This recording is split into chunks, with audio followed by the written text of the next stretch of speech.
over this weekend, I spent a lot of time with my son. So how that look is really, really intentional time. Mm-hmm. I'm super busy, busy. But when I get home, I try my best to get rid of the phone. Me and him, I can't even swim. We go to the pool every weekend. My boy got on floats. He think he can swim. My boy can't swim. Welcome back to Mixed Realities, the podcast where we sit down with not just entrepreneurs, but entrepreneurs, visionaries, and builders, people creating something special inside and out, whether you're building a business or building from within. This is where we talk purpose, progress, and power. Today's guest embodies all three of those. He's not just a trainer. He's a movement maker. He's a father, a speaker, a leader of men, the founder of Prosper Bradenton, a fitness studio that trains mind, body, and soul through 6 core pillars: purpose, progress, peace, persistence, presence, and perspective. He's been featured in Sarasota Magazine as one of the area's most beloved fitness leaders, the host of A Shot of Prosperity, a TEDx speaker and ambassador for Fit to Run, and the creator of the massive Ray Day Community Bootcamp. But more than the accomplishment, he's a man who has turned personal pain into public purpose. And today we're diving deep. Ray Gardner is in the building. Welcome, Ray. Boy, Thank you for sitting down. Boy, if I didn't feel good about myself, I feel good now. Hey, man, like I appreciate you, bro, for taking the time. I mean, obviously Absolutely. you're running a business, bro. And we kind of do this podcast to show the little yous, right? Yes. When you were growing up. Same thing for me and all the little boys and girls that are out there wanting to do bigger things or are meant to do bigger things, and they don't know where to start, how it looks. And a lot of times we're focusing that creativity that we're blessed with on the wrong things, and we're getting in trouble with it. So I'm hoping the purpose of these interviews, not only just to talk about your business, because you're the person creating the business, it's you behind it, but give everybody a little bit of insight of like where you came from, so those little boys and girls could see, hey, if you started at the same place they are, then they stand a chance to build something and become successful just like you are. So we could kind of just jump right into this, right? Mm-hmm. So the first question I'm gonna ask you is one I ask every single person that come on the platform is, who are you? However that comes to your spirit, that's what I'm asking. As simplistic as that question is, man, it's deep. It is a deep question. Because it's like, who are you? A lot of times it's identify like what you do, and that's not necessarily the correlation. But if in a short span, if somebody was to say like, who are you? I would just say, I'm a fierce competitor within myself that's just trying to be the best version of myself and live the most purposeful life in the one shot that I got. That's all I'm trying to do. Yeah. Okay. Yep. Man, so I would ask, that kind of confused me a bit. So you said, give me a repeat again. So what I would say is if I'm asking somebody, I mean, if I'm telling somebody like who I am, I'm simply a person that's always striving to be the best version of myself. That's the simplistic part. Okay. The strategy behind it is I'm always trying to self-improve with the hopes that it inspire other people to be the best version of themselves. I think the harder I work on myself and the more authentic and vulnerable I can be, because I believe vulnerability is power, then I'm not. When I was a kid, I got told what to do all the time. Yeah. I don't think I had a lot of people that I can just watch and follow. And no matter how many people I looked up to that I followed, like watching them move was probably the most inspiring thing. So I just dedicated my life to not just be a talker, because it's a lot of those people, especially social media and stuff like that. Yeah. I wanted to be the type of person that that have the evidence that I am who I say I am. Yeah, that's strong, man. And I think, right, just being a man in general, at least my version of what a man is and what it should be, is a leader. Yes. And you are to be leading.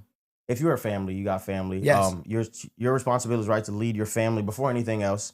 I think doing what you say is what makes a man a man. Yes. And I feel like a lot of what we're seeing today in today's world, man, which is why I feel like it's so few people that can withstand the heat of like building something, is because you have to stand behind what you say, be open to change, Yes. but also be able to stand 10 toes on your beliefs at the same time. And I feel like there's not a lot of that going around, right? And we see a lot of masculinity. Like right now, that's a huge thing. Like masculinity is toxic. It's not toxic. Feminist, like what is it? A femininity? That thing that's going on is like. Yes. I think masculinity isn't toxic. I think passivity is being too passive. So with that, right? What does leadership mean to you, especially like when no one is watching? Leadership is really hard because it's the opposite of what you actually think. Leadership is like, yo, like I'm gonna run through this first, and I want y'all to follow. But that's not always leadership. A lot of times, most of the time, especially in my position, where I own a gym, I'm the man of the household. Like it's about putting my family first.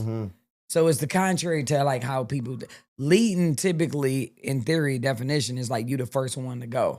Well, I might not be the first person to knock down the door, but I might do all the strategizing beforehand to know that when you knock down the door, everything is gonna be okay. Yeah. And I want to make sure that I know when you go in that door, everything's okay, but I'm not certain that everything behind you will be. So my leadership is actually gonna be from behind and not in the front.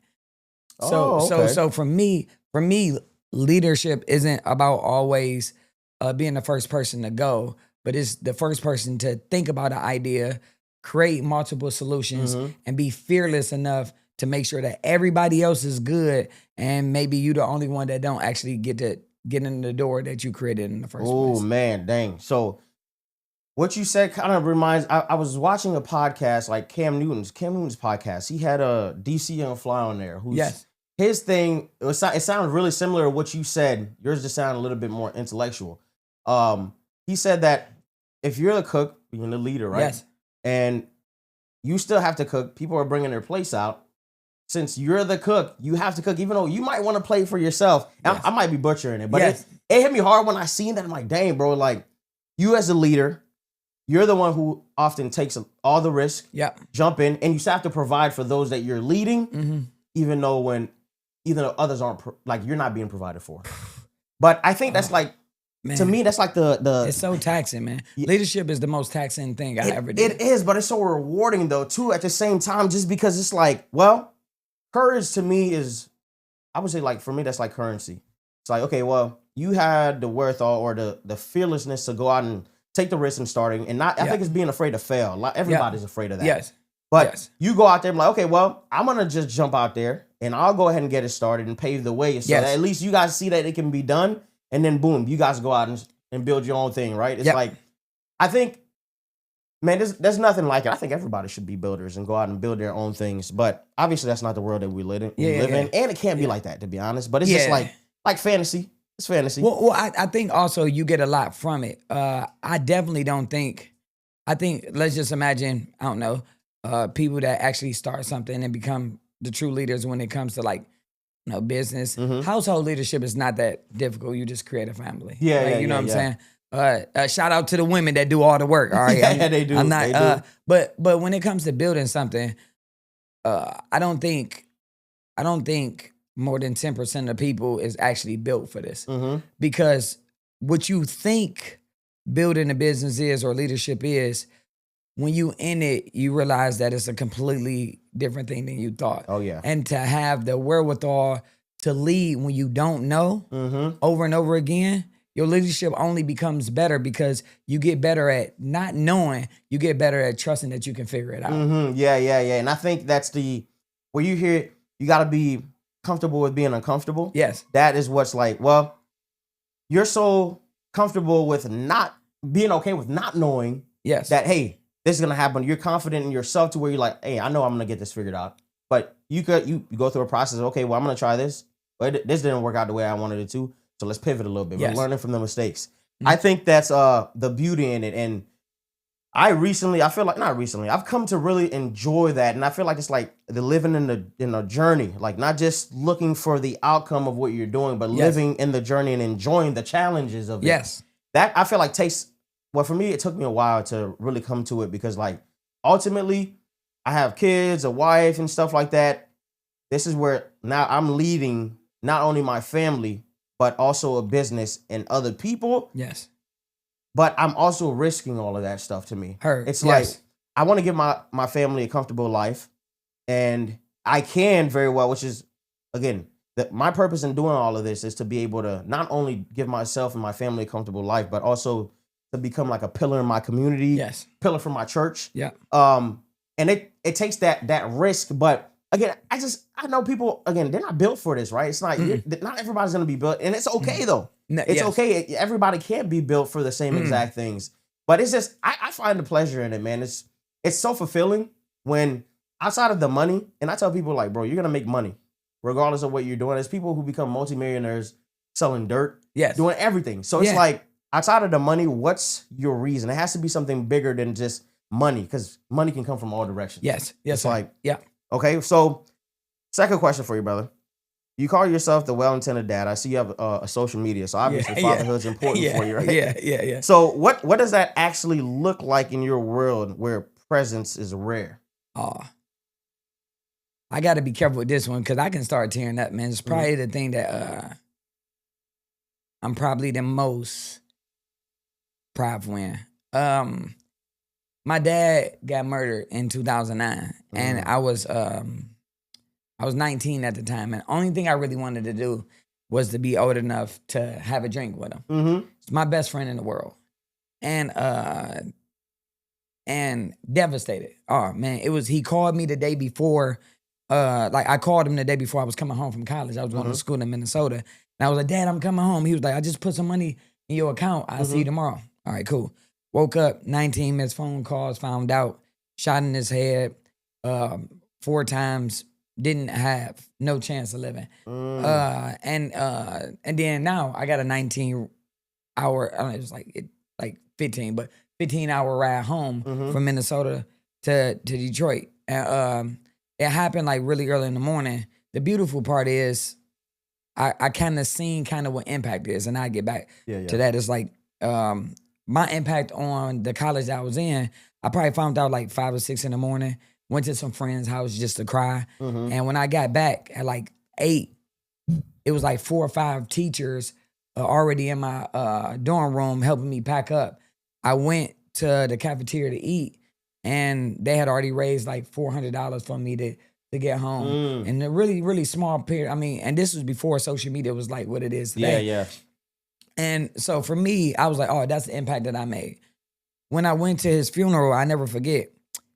This was a quote unquote regular guy, not super rich, no social media following, none of that. It was a 500-seat funeral, and it was standing room only. Probably illegal. It was probably about 800 people in there for real. Like, you know what I'm saying? But for the first time ever, I got to see what impact looked like from the opposite side. So like I looked at it, standing room only, everybody locked in, everybody want to show love. And for me, I was like, my purpose in life is to make sure that my funeral was packed. Oh, yeah. And if every decision I make goes towards, will this add more people at my funeral or take it away, it makes decision making a lot easier. So when I finally decided to have a kid, thank God I had a son. And so his name is Ray Gardner IV. We're going to take a short break from this interview to highlight our sponsor, the Germinal Group. They're a real estate team that operates out of the Tampa Bay area, and their motto is, where there's a will, there's a way, meaning if you have the will, they have the way. Now let's get back to our interview. And bro, I don't remember a lot of the stuff me and my dad did, but I can just tell you that he always made me feel like I was a king of the world. That dude loved me. And I don't even remember half the stuff we did. Yeah. And so for me, over this weekend, I spent a lot of time with my son. So how that look is really, really intentional time. I'm super busy, busy. But when I get home, I try my best to get rid of the phone. Me and him, I can't even swim. We go to the pool every weekend. My boy got on floats. He think he can swim. My boy can't swim. And the greatest thing is I spend intentional time with him, playing, loving on him, making jokes, making games. And over the weekend, I was holding my daughter, and he ran up to my leg, grabbed my leg, and hugged me. And he said, "Daddy, I love you so much." And that killed me. So well-intended dad just started with, I always wanted to be like my intentions. I always got well intentions, but I still managed to mess shit up. That's like the whole tagline. Yeah. I got well intentions, but still managed because I'm not perfect. But they ain't gonna stop me from trying. Man. Yeah, man, that's strong, man. Coming from a dude. I mean, my dad's still alive, but I didn't really have a dad, to be honest with you. Yeah. And that made my purpose as far as like I wanted kids since I was like 10, just because like I felt like I could. That's why you got 14. Yeah. Nah, man. I mean, thank God I'm blessed. You know, I'm finally getting a daughter out of 3. I got 3 boys right now, and where I was scared too, man. I'm like, dang. Not really scared, but I'm like, I have to deal with another little boy just running around. The energy that they have, man. It's like I'm grateful. Don't get me wrong, but I'm like, I've wanted a daughter too. Okay. Now I feel like it's like I'm established, but now I'm starting to feel like, dang, bro, like.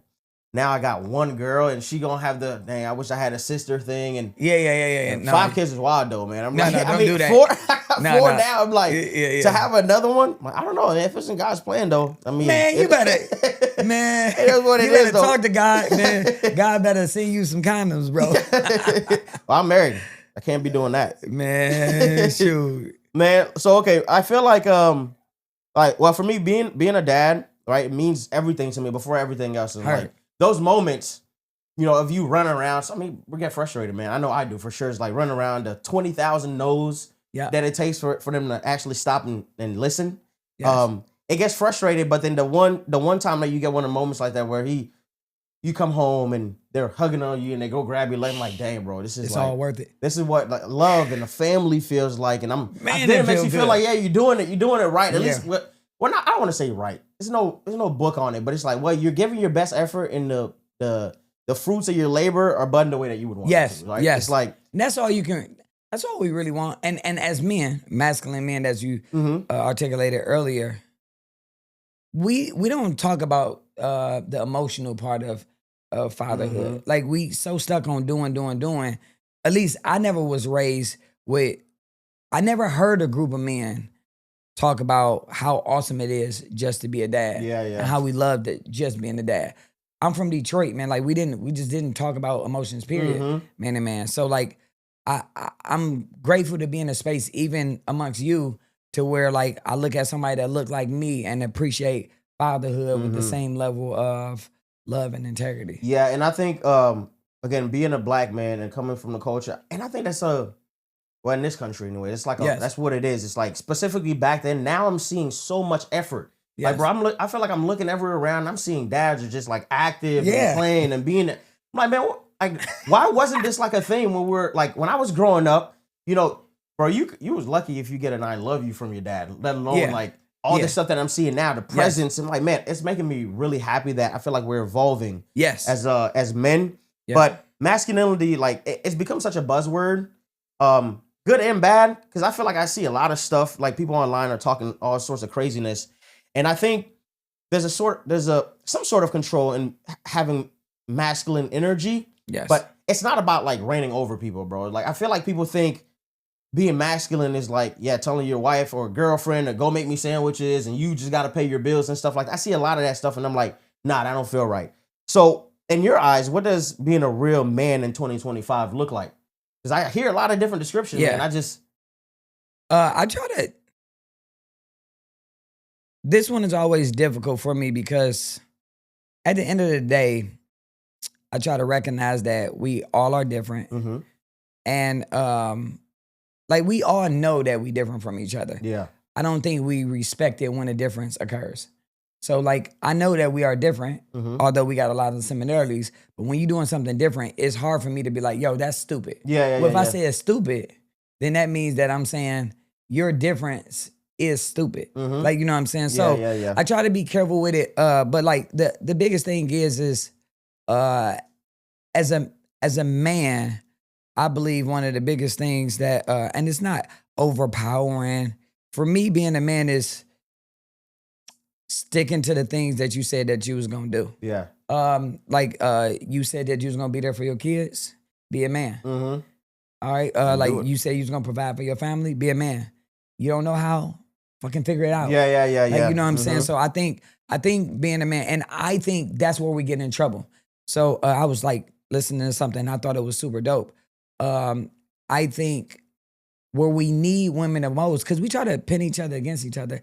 At least I see it on social media all the time. The thing is, we need each other. And one thing I heard on the way here that made me think is like I don't need a woman to teach me how to be a man.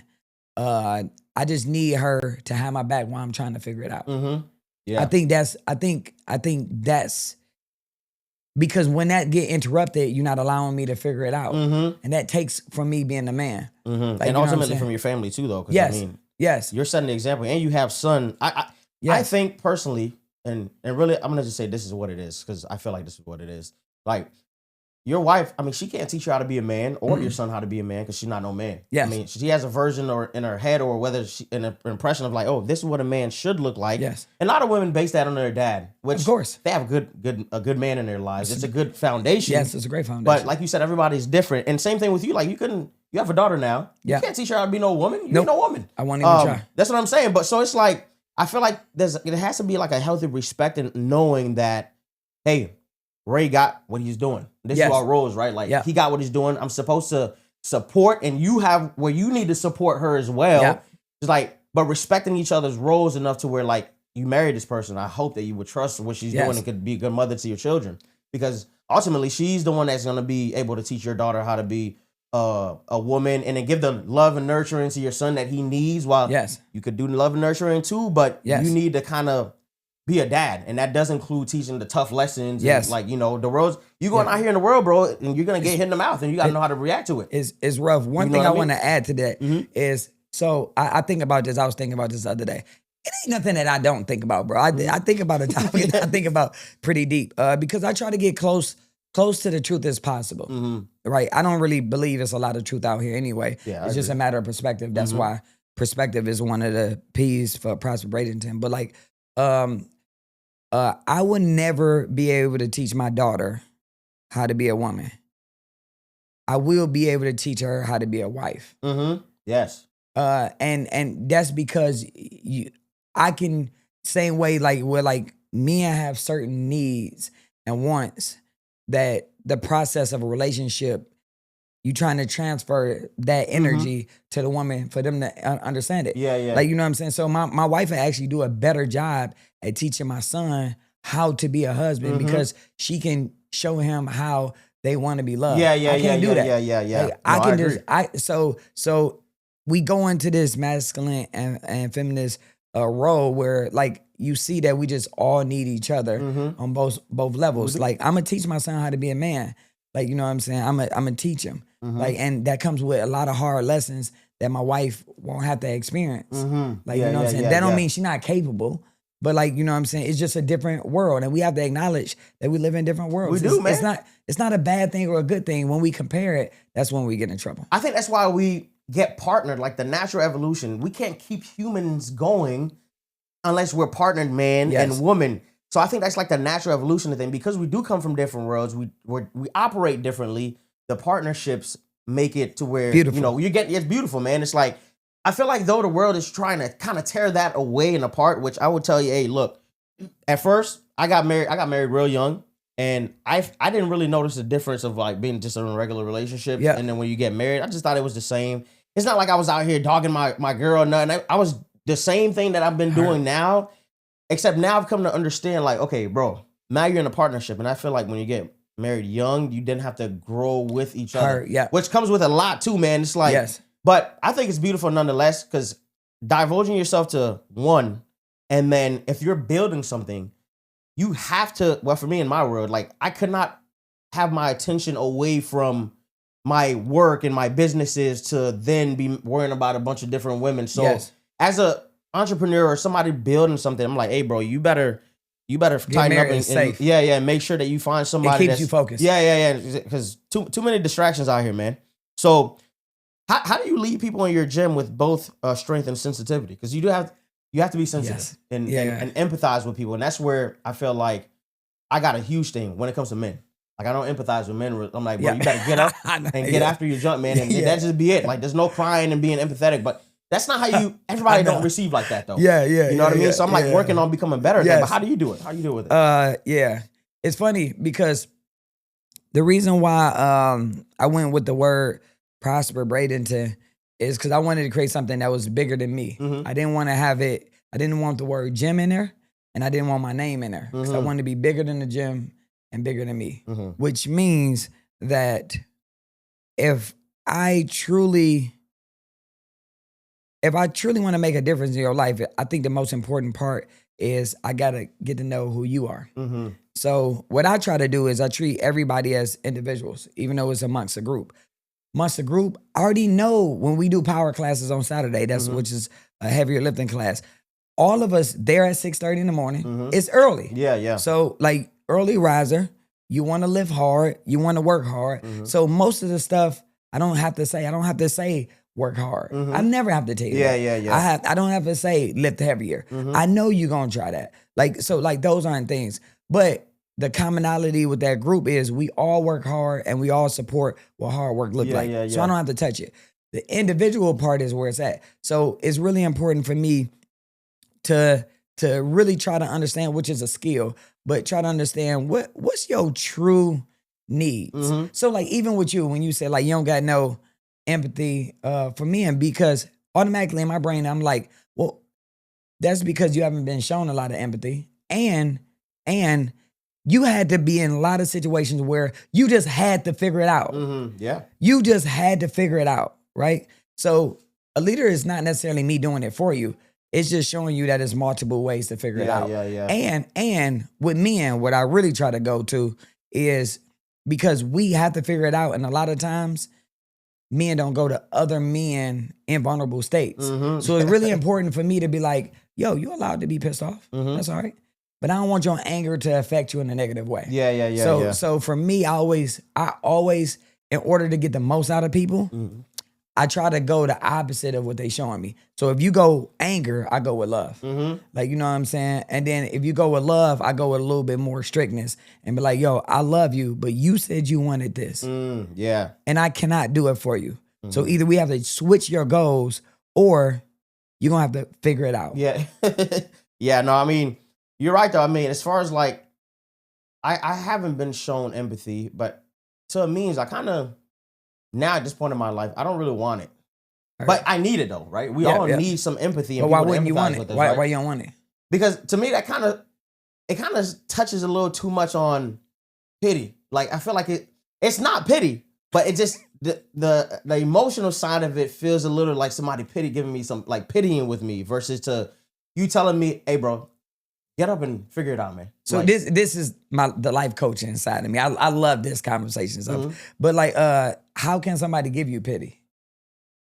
Well, I guess enabling me to sit around and complain and crying about a situation versus helping me figure it out. Because you help me figure it out. If I sit here and tell you, hey Ray, I got this problem and this is going on, you'd be like, hey bro, how about you try this? You've been trying these things, this ain't been working, try that. To me, that's not empathy, but that's my version of empathy. It's like trying to help me versus telling, bro, it's gonna be all right. I don't want none of that, bro. Like, I just need you to help. I need you to help me figure it out. Well, the reason why I love talking about these things, probably more than anything is because a lot of times, like when you say, like, you know what I'm saying, I don't want nobody to give me pity. Like when I hear it, it's like, well, nobody can actually give you pity. You can receive it as pity. Like, you know what I'm saying? But that's completely up to you. So like, you know what I'm saying? So it's just like, I tell people all the time that I can't actually motivate anybody. But what I can do is I can tap on the trigger that'll get you going. And then you're related to me. So that's all sales is, right? You push on the pain point and then they move. But the decision is ultimately always done. So even when somebody's so it just, I just know that it's that deep masculinity. It's like, you know what? I'm gonna get it no matter what. Well, you probably gonna get it no matter what. Do you have to be frustrated throughout the whole process? Because because what happens is when you get there, if you have an intense emotion about stuff, you tend not to be aware about some of the things that help you be there. Because when you finally get to where you're going, you're going to genuinely feel like you did it by yourself. And truthfully, most of it is. but you got so much little help on the way that you probably didn't even recognize. Yeah. Having that alarming happens. emotions without having the awareness behind it is not going to allow you to be able to sit in some of the things that actually happen. No, I mean, I agree. And it's like I said, Yeah. I'm working on it for sure. Yeah. Even, I mean, I was at a point where, I mean, I didn't empathize with women either. It was just like, hey, bro, you better get up and figure it out. Like, I don't care who you are. But ultimately, like, and people don't receive communication. Like, I'm fine with receiving that side of communication. But when it comes to leading people and everybody being different, we all like to be communicated with different. Yes. And that's where, like, I've had some struggles with that, but I'm learning to evolve past that. Yes. And start to be more compassionate. Yeah. About damn time. Yeah. Okay, man. So, like, okay, if you lost everything, right, but one value, and you could only pass one thing down to your son, what would it be? Authenticity. That by far. Because the thing is, I truly believe that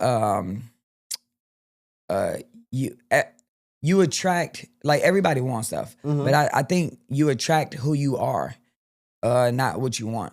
And that's what happens even with my wife. Like, you know, the more authentic I can become, then that means I don't have to switch it up. That means the people that don't like me, they genuinely don't like me. So that's okay. But the people that's attracted to me, they're attracted to who I am and not the person that I'm trying to pan out to you as my representative. So if I can do anything for my son, all right, Ray, if you can do anything, I want you to just stay being yourself. And that's going to come with a lot of criticism because you the only person that's yourself. But you will attract people that actually love you for you, not how good you look, not the curly hair or the shit that I don't got. All right. Not the personality, but they're going to love you for you. And that's something that I struggle with in this career because I help people and I got a big personality. And I had a hard time differentiating the difference between the people who love me for Ray Gardner and the person who loved me for the trainer that gives. Yeah. It took me years of work and therapy and thousands of dollars of therapy to figure out who I am. Man, so you said therapy. So I know men in general, but I'm going to even dial the notch all the way to zoom into specifically black men because I'm black. Yeah. Like, bro, we don't believe in therapy. And we're not taught to, hey, go get some help, go to therapy, and you might be able to, it'll help you speed the process of healing. So obviously, if you said you spent thousands of dollars, you obviously would say, therapy is something that helps people. We need it. Yeah. The main reason why we don't, because most of them like you, they don't got no damn pity. Yeah. As a kid, like, I will say I think one of the biggest differences in my life is my dad always said he loved me and always gave me a kiss before I left, even in college. Love you, get over here. Don't leave without my kiss. Like, you know what I'm saying? And that love and affection is something that never really was talked about. And we in the hood in Detroit. So it's not like y'all not gonna do research on me and found out that like I lived in Livonia. I did go to school there in the 10th to 12th before you get on me, all right? But I still stayed off of 7 Mile. But one of the biggest things is men in general, women do an excellent job at communicating with each other. Yeah, I agree. Hey, girl, what? Yeah, just call me. And they'll talk for 2 hours about nothing but emotional stuff. Guys, we don't have, hey, man, you got to figure it out, which is true. But that don't mean to neglect the other side. Yeah. And that's what we do. If anything, therapy has taught me how to be more of a man. Like, because I believe more of a man of me saying, hey, I'm struggling right now. Yeah. While at the same time, I will figure it out. But acknowledging where I am right now, like, true story. Yesterday, I mean, I was in a bad space. I don't ever know why. Like, just a lot of stuff going on work-wise and just life-wise. My grandma not doing well. I was in a bad space. And most people run from it. I had a little glass of wine with my wife, and we watched this show called Couples Therapy. Watch it. It's the best show ever because it just give you insight that, like, none of us going through these things differently. We just, how we look at it is different. And it's just beautiful. We sit there and we just, like, talk about, like, what did we see and what did this person say? What did we hear when they said that? Like, you know what I'm saying? Because a lot of times we talk about communication, but a lot of times that's talking. Communication is listening. So, like, what did what my intentions were? Did you actually hear the intentions behind what I said and not just what I'm saying? So, but I was just in a bad space. And one of the episodes, the lady was in New York So New York had that pandemic. I'm glass of wine in, and then the pandemic part come, and it was a black couple, and then a guy was just talking about like all the riots and stuff like that, and then it was a interracial couple where she felt like she was trying to say like, yo, he got like, you know what I'm saying, the dudes took the knee to his head, like, you know what I'm saying, and killed him. Like, that was wrong. And then he said, she was just talking about how it was like a battle between them. And I remember looking at it and that was a really hard time for me, because that was the first time I feel like, especially in that predominantly white area, where like I wasn't heard. Like nobody was listening to understand. They had their perspective, which I'm not even saying it was wrong, but they wasn't even willing to listen to an outside perspective. Yeah. And that was the first time I experienced in life where it was like, perspective matters. And how do you get perspective? Well, you have to care about something. A lot of times people don't care about the individual, they care about how right they are. So I just remember listening to that, and like and flashbacks and triggering started coming with all the times that like people shouting out what they were saying. And I hear them and I'm like, okay. I said, and this is just my perspective, not right or wrong, and not being heard. So I kind of put my head down during that part as a trigger, and my wife looked at me and she was like, yeah, we gonna change this. And we put on Impractical Jokers. Yeah. Like, you know what I'm saying? But therapy is everything. You can't change nothing that you're not aware of. Right. I think you said something too about communication being, I feel like the bigger part of it is actually listening. It's everything. Right. And I've spoken to a lot of different people that kind of like high level people. They say the same exact thing.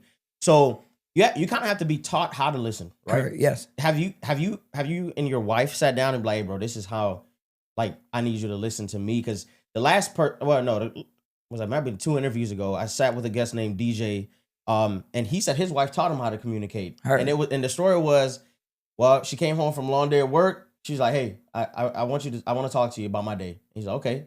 She's like, can you put your phone down? He's like, okay. He put his phone down because he likes to look at real estate and all that stuff. For sure. And then she was like, well, can you ask questions? Yes. It's like if you're asking questions, I know you're listening. Heard. And I'm like, well, that's funny, because just like the same method of communication, like when you're talking, people like to receive things a certain way. And if I'm, for example, rah-rah, I like the rah-rahs. Like, hey, you want to get hype, you want to get loud, but some people want softness. Yeah. And have you and your wife, or you and your the guys that you work with at Prosper, have you guys sat down and be like, hey, bro, this is my style of communication?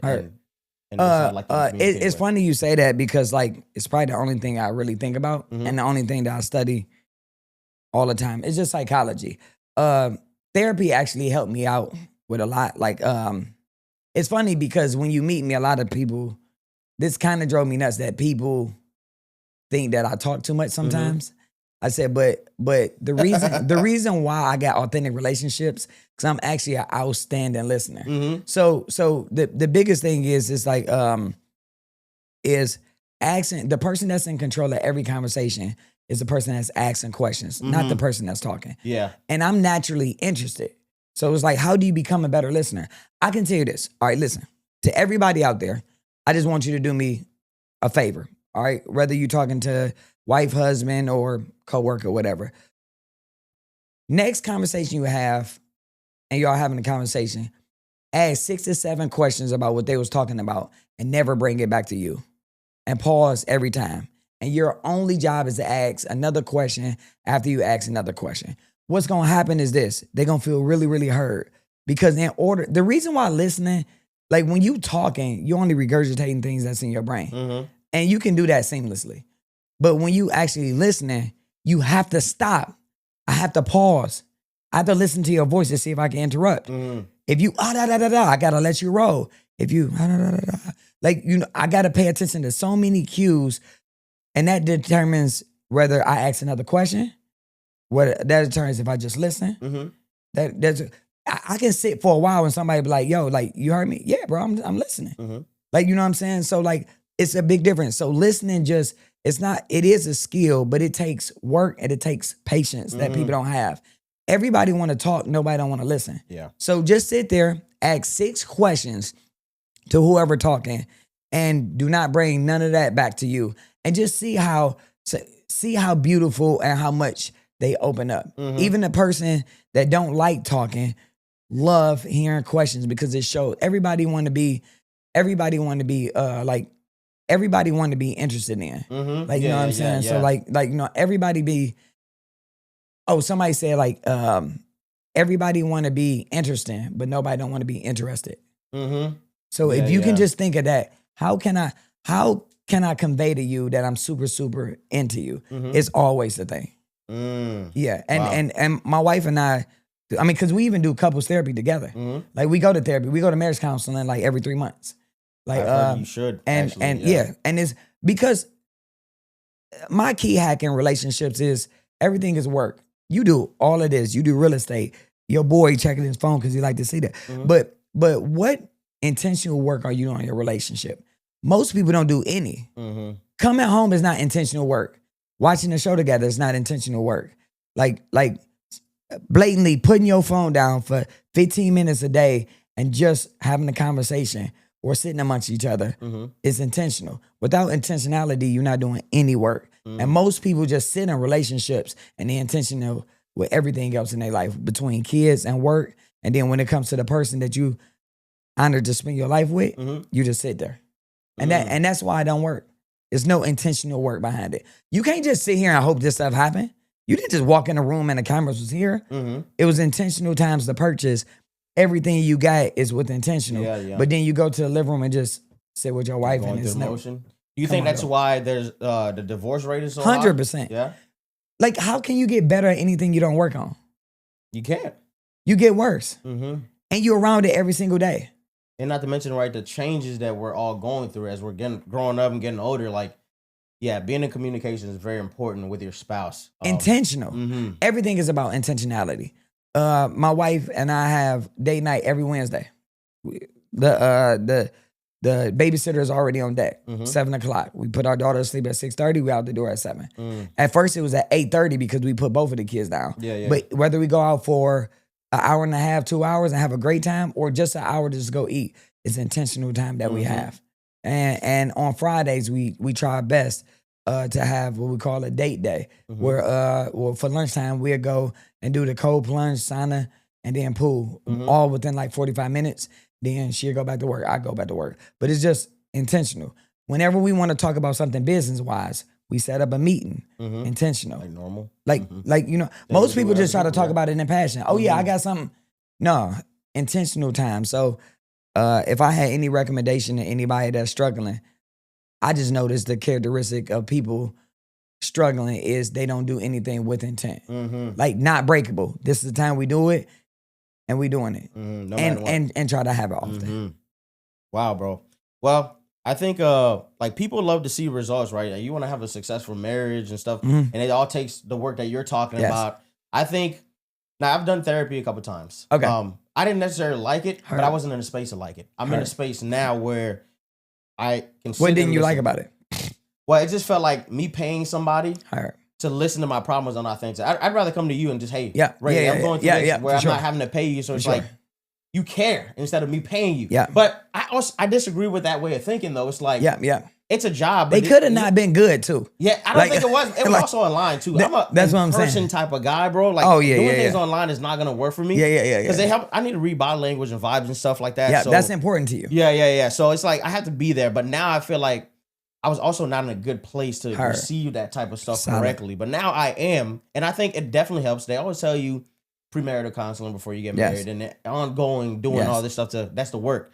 But people love to see the results. They want to have the successful marriage, the huge multi-million-dollar business, but they don't want to put in the work. And I feel like when you start a business, man, it's like, that's probably one of the biggest show of, I want to word this correctly, like your flaws. You'll see everywhere you need to grow and then have to put in the work to fix those things in order for your business to also then grow. Because it is you that's growing the business. So with that being said, right, like, what's one of the darkest moments of your life, and not even with business or without business, and how did you survive it? I know you said your father passed away, so yeah, that was pretty bad. But one thing I struggle with is disappointment. Probably one of the things that stick with me the most is when I first got into this industry. I worked with a guy who looked like me, a fellow black dude.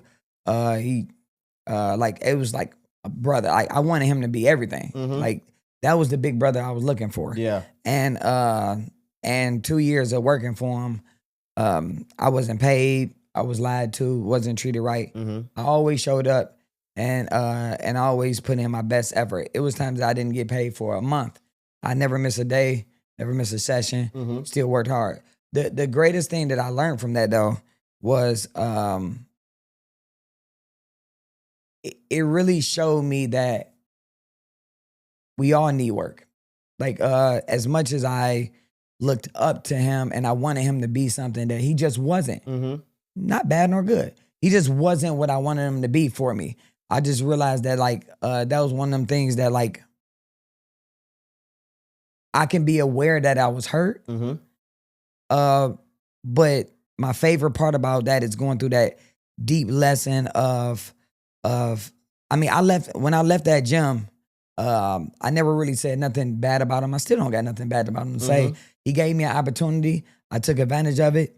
I wouldn't be here to this day if it wasn't for him from giving me a shot. Yeah. And but the biggest thing is I full circle it to say that like I can be aware of feeling sad, being hurt, while at the same time be a man to be like, yo, you thought that was gonna stop me. Nothing gonna stop me. And I can promise you nothing gonna stop me. So the greatest lesson I learned is I can be both. I can be aware of my feelings, but I can still like, I got that bull in me to be like, all right, that hurt. You got me. That hurt. And I'm gonna hurt for 2 or 3 more days, maybe even a week. Like, you know what I'm saying? But I promise you, I'll be all right. I promise you that. So it's just like a little bit of both. And that's why I think therapy helps me the most is to be aware. Because I don't run away from feelings like most guys do. Man, I don't care about what. No, I care. That hurt. Yeah. That hurt.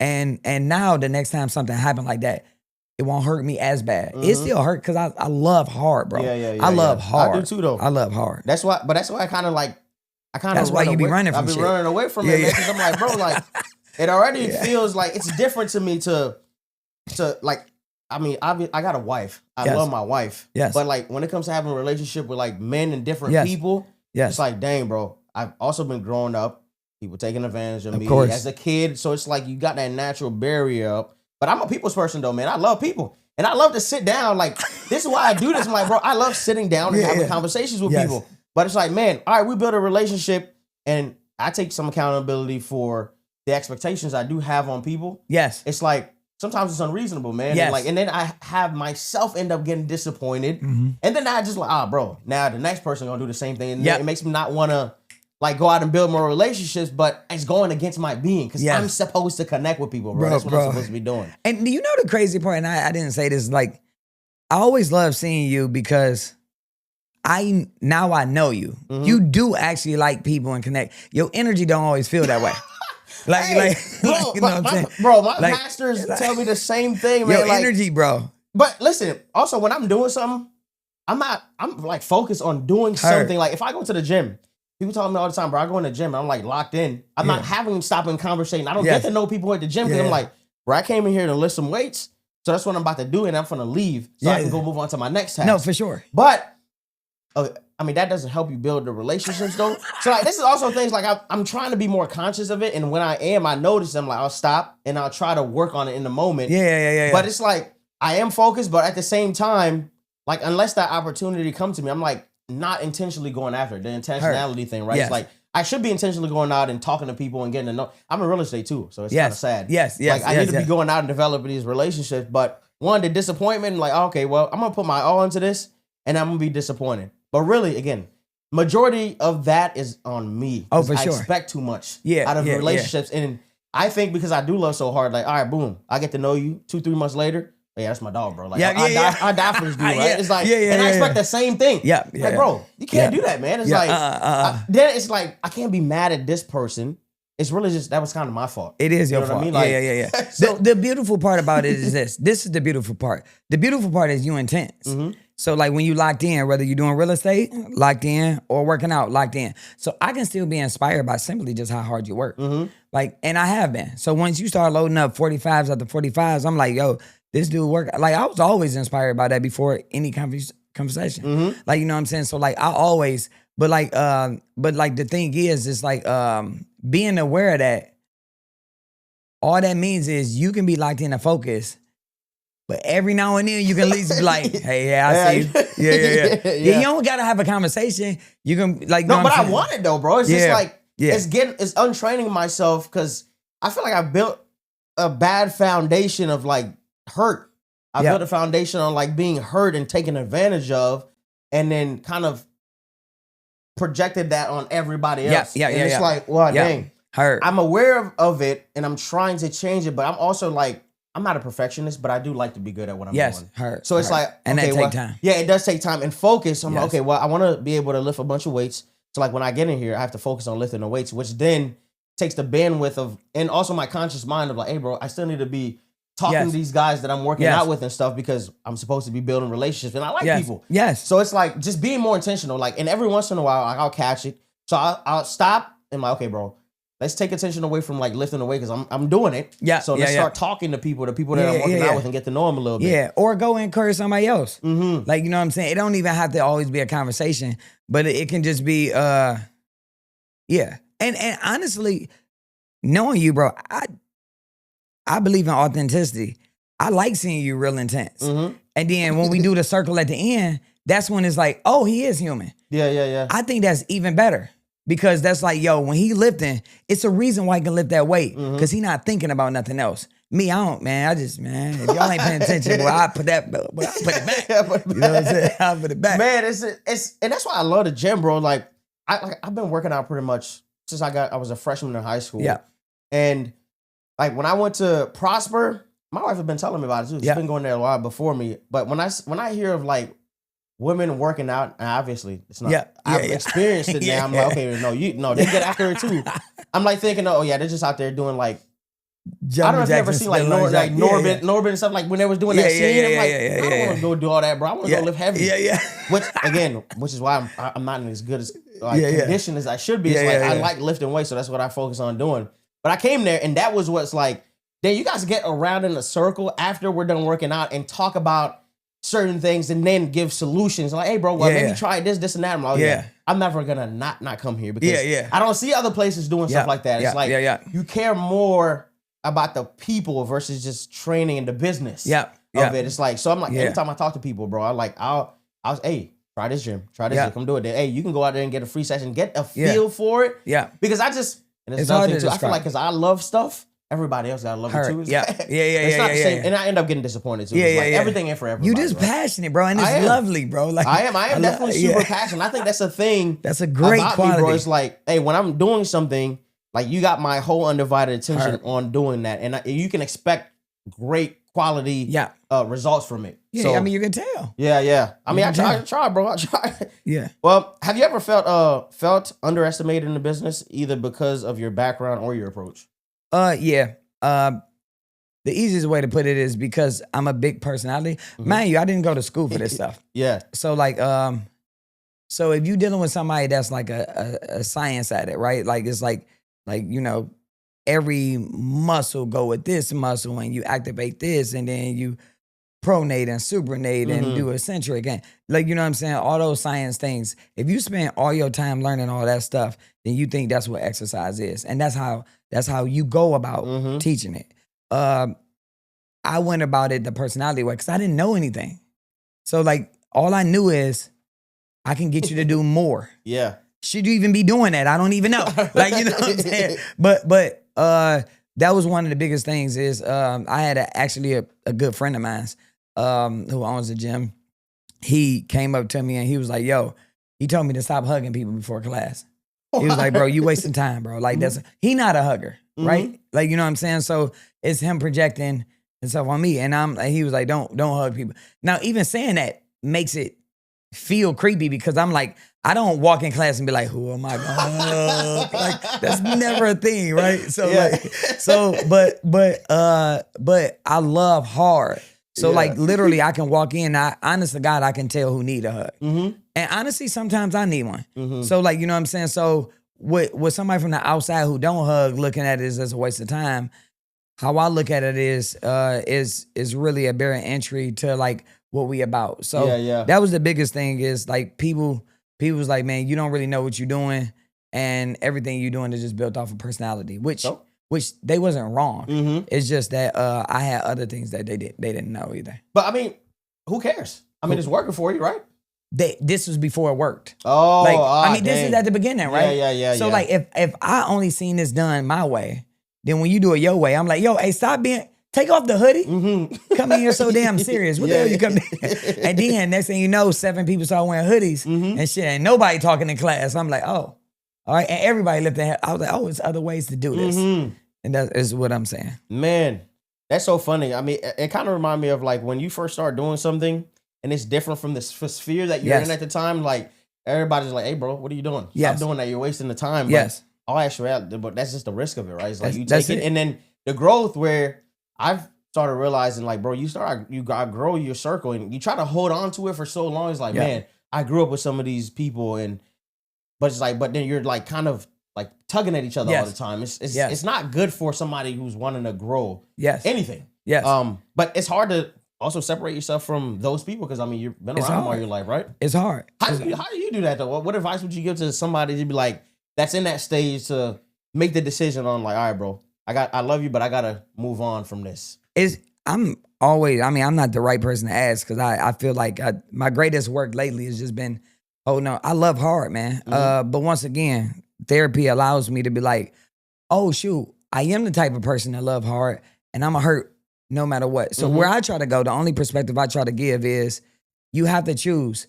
Either you gonna be hurt and they gonna be happy and they don't even know that you hurt most of the time, or you're gonna have to make the tough decision and then what's gonna end up happening is they're gonna either exit your life, which is gonna be painful at the beginning, but then you make room for other people that wanna be there, or they're gonna be like, I didn't even know, bro, my fault. And that's gonna be beautiful. So like, if you in the suffering is what I always try to go in my head. It's like, look, it's gonna be painful regardless. It's gonna be either I'm gonna be the only one that's suffering, or they gonna dip, make room for somebody else, or they gonna be like, yo, that is my fault. And then it's gonna be a better relationship. But just go into it knowing that it's really, really hard, and most of the time it don't work out like you think. But trust that they do the work. And I mean, eventually, right, it might come back. Yeah. And if it don't, it will be better for you anyway. It don't feel like it. But like, anyway, how many friends do you have from elementary school on up? Not many. It acknowledge that you love hard and you passionate, but just also know that you just making room to love the next person that's coming. No, man. I mean, that's good advice, bro. It's hard. Actively. It's really hard. See, for me though, this is impossible for you. I feel like I feel like it's easy for me to just, all right, bro. Yeah. Like you're you're stopping, but I still give you though with that cut the same shirt I gave you while we were like in that process. I still get off my back. I'm also just naturally a helper. Like I feel like my greater purpose in being is to help people. So I'll probably get my shirt off my back to anybody, actually. As a matter of fact, not even just friends. I might go harder for you because you're friends with me. But ultimately, if you ask for a shirt, anybody gonna ask for it, I'll give it to you. Yeah. So which ultimately is that's really, people think that's why like people like you like gotta make sure you do therapy because you got a big heart and you're a giver, but you really giving for yourself because it feels good for you. Yeah. Like, you know what I'm saying? So just being aware that be able to unlock more authentic relationships. Like, you know what I'm saying? Like, and then that way you won't be hurt as much because it's like, oh, this is actually not about you. Like, you know what I'm saying? Like, I just love giving. And you just one person that I won't give to. So now it's just about finding out who can I give to that gives some type of reciprocation back. You're not looking rarely is people gonna match you. Cause you passionate, you got a big heart. Your energy is not gonna be matched 99% of the time. But the more times that you give and the more people you cut off, you getting closer and closer to that 1%. Yeah. You know what I'm saying? Yeah. No, I agree. All right. So how has your leadership, bro, evolved from the Ray who started Prosper to the Ray leading it now? Oh man, that's hard. Cause sometimes I don't even feel like I'm a good leader. Yeah? Yeah. Why? It's so many things that goes into it. Part of being a leader is trying to get people to a certain outcome Mm-hmm. that you actually don't know how to get to yourself. That's it's really tough because like if I know to get here, all you had to do is send me your address. Mm-hmm. But if I had to guess where you lived, how would I ever get here? Mm-hmm. Like, you know what I'm saying? Yeah, So my biggest thing is leadership is trying to lead somebody to somewhere where I don't have the GPS to even get there. Mm-hmm. I know it exists, and I don't even know if it's in Florida. Yeah. Do he even live in Florida? Do he fly here? He fly to the gym. I heard a helicopter last time. Like, you know what I'm saying? But leadership for me looks like grace. It looks like when I know, I'm gonna let you know that I know, and I'm gonna do it with confidence. Mm-hmm. When I don't know, I'm just saying, yo, I don't know, but trust me that I'm gonna get us close. I do everything possible. So I just had leadership used to be like, follow me. I know. Now leadership is like trust me. I'm willing to continue to try to find out. Oh yeah, man, that's legit. Bro. That's probably been my biggest growth. Yeah, I mean that's vulnerable. To come and say that you feel like you're. I mean, I feel like we all go through that though. I mean, because we do. Yeah, it's like you come on here and we living this life for the first time. Yeah. You having kid. Like you a better dad with your second kid. Mm-hmm. You a better dad with your third kid. Yeah. Like you gonna be a better dad and a different dad with your daughter, bro. But it's gonna be your first daughter. Like kid number one, man. Bro. I mean, it wasn't until like he was like 1.5 where I let him go down the slide by himself without. But I was scared. Mm-hmm. Yeah, boy, now I throw him in that thing and I hear boom, boom, boom, boom, boom. He'll be all right. He'll be all right. So like it just comes with living life. I was a helicopter dad, didn't even know it. Like, you know what I'm saying? But like I didn't know any better. And it's like, and once like my daughter watched early, 6 months. Boom, boom, boom, boom. Oh, no. I just playing nobody, man. I'm being there till she's 6. Yeah. I know it's different, man. Everybody been telling me, hey, bro, once you have a daughter, it's going to change you and soften you up. And that, I mean, I already acknowledge that. I know. I am, again, I'm a man. And I feel like as a man, and I teach my sons the same thing. Hey, bro, you got to be gentle with women. Bro, you can't just treat them the same way that you do with men because they're different. Yes. So I already, same thing with my wife. Like I don't treat my wife a certain way. This is the tough part, right? I'm in business with my wife. We build everything together. Anything I'm involved in, my biggest fear is like, I'm building something, I die tomorrow, and then it crumbles with me. I'm like, anything that I'm doing, I at least want her to know, hey, this is going on right now. Know at least a little bit of the basics on what's happening. So that way, if I die, your shares there, whether I got partners that you got to share in this, you can go get help for somebody to help you run this, but it's there, it's yours. Yeah. So I'm like, I try to get her involved in everything, but then the actual business side of like, I got to talk to my wife like a business partner. Man, that's hard. I can't, I struggle real hard, and she doesn't struggle with it. I'm like, not her talking to me, but she receives it, but I just feel like, man, I don't want to be that firm with my wife where I'm talking to her and it's like firmness behind my voice and I'm being serious. Like I would do with a dude. It's like, dang, man, why am I struggle really hard with that, and she doesn't even care about that. It's just like it might just be a dude thing, but I don't know, man. I just don't want to be that type of guy that's like aggressive with women. Yeah. But that's where I always go. You got to define some of these things. So like, you got to define what aggressive means for you. Like, you know what I'm saying? Because if you define it, then you can be aware of when you're feeling it or not. Mm-hmm. So if you don't define, I try to define everything, even love. Like, you know what I'm saying? For me, my definition of love is giving somebody the power to destroy you, but trusting that they'll never use it. Mm-hmm. So when I love somebody, I'm okay with being really vulnerable. I just trust that they never use it. And if they do use it, it's okay because it was really me. Like that's how I was really feeling. It's not a bad thing, you know what I'm saying? But if I'm talking shit about my wife, don't say nothing. All right, that's between us. All right. But no, that's that, because because it's times that you need to be, it's like who you are. And nobody don't want something that you not, like you are like that. So, and she don't care, so you tripping. But you feel something inside, so you really got to figure out what is that aggression that I don't like about myself, and then just at least be aware when it's popping up. Yeah. I mean, I would really just say it's anytime I feel like, because women can handle firm. Yeah, they can. It's me. It's like, I know it's me who can't. She's cool with it, but it's just like, it's my wife, man. It's my wife. Like I need to handle her gently to my expectation of like, man, like my wife is supposed to be my wife. Yeah. I can't talk to her like I would talk to a grown man when I have a disagreement. Because to me, that looks like firmness and aggression. I don't want to have aggression. Yeah. The firmness is cool, but when it comes to business, it's like, okay, now you're standing and having a confrontation. That's what it is. It's like, I don't want to be confrontational with my wife, bro. It's like certain things. But why would you want to be confrontational with anybody? Well, I mean, because I need to be, if we're talking about something serious, specifically, we're talking about business and something that you did or I did that wasn't supposed to be done. It has to be in a, hey, bro, I'm being serious. Like, this is like, we're going to have and it's not confrontation like, oh, yeah, we're going to throw dudes down, but it's serious. Like, we're confronting a problem that we're having. Yeah. And that's why I say define it, because like you can do those things without being confrontational.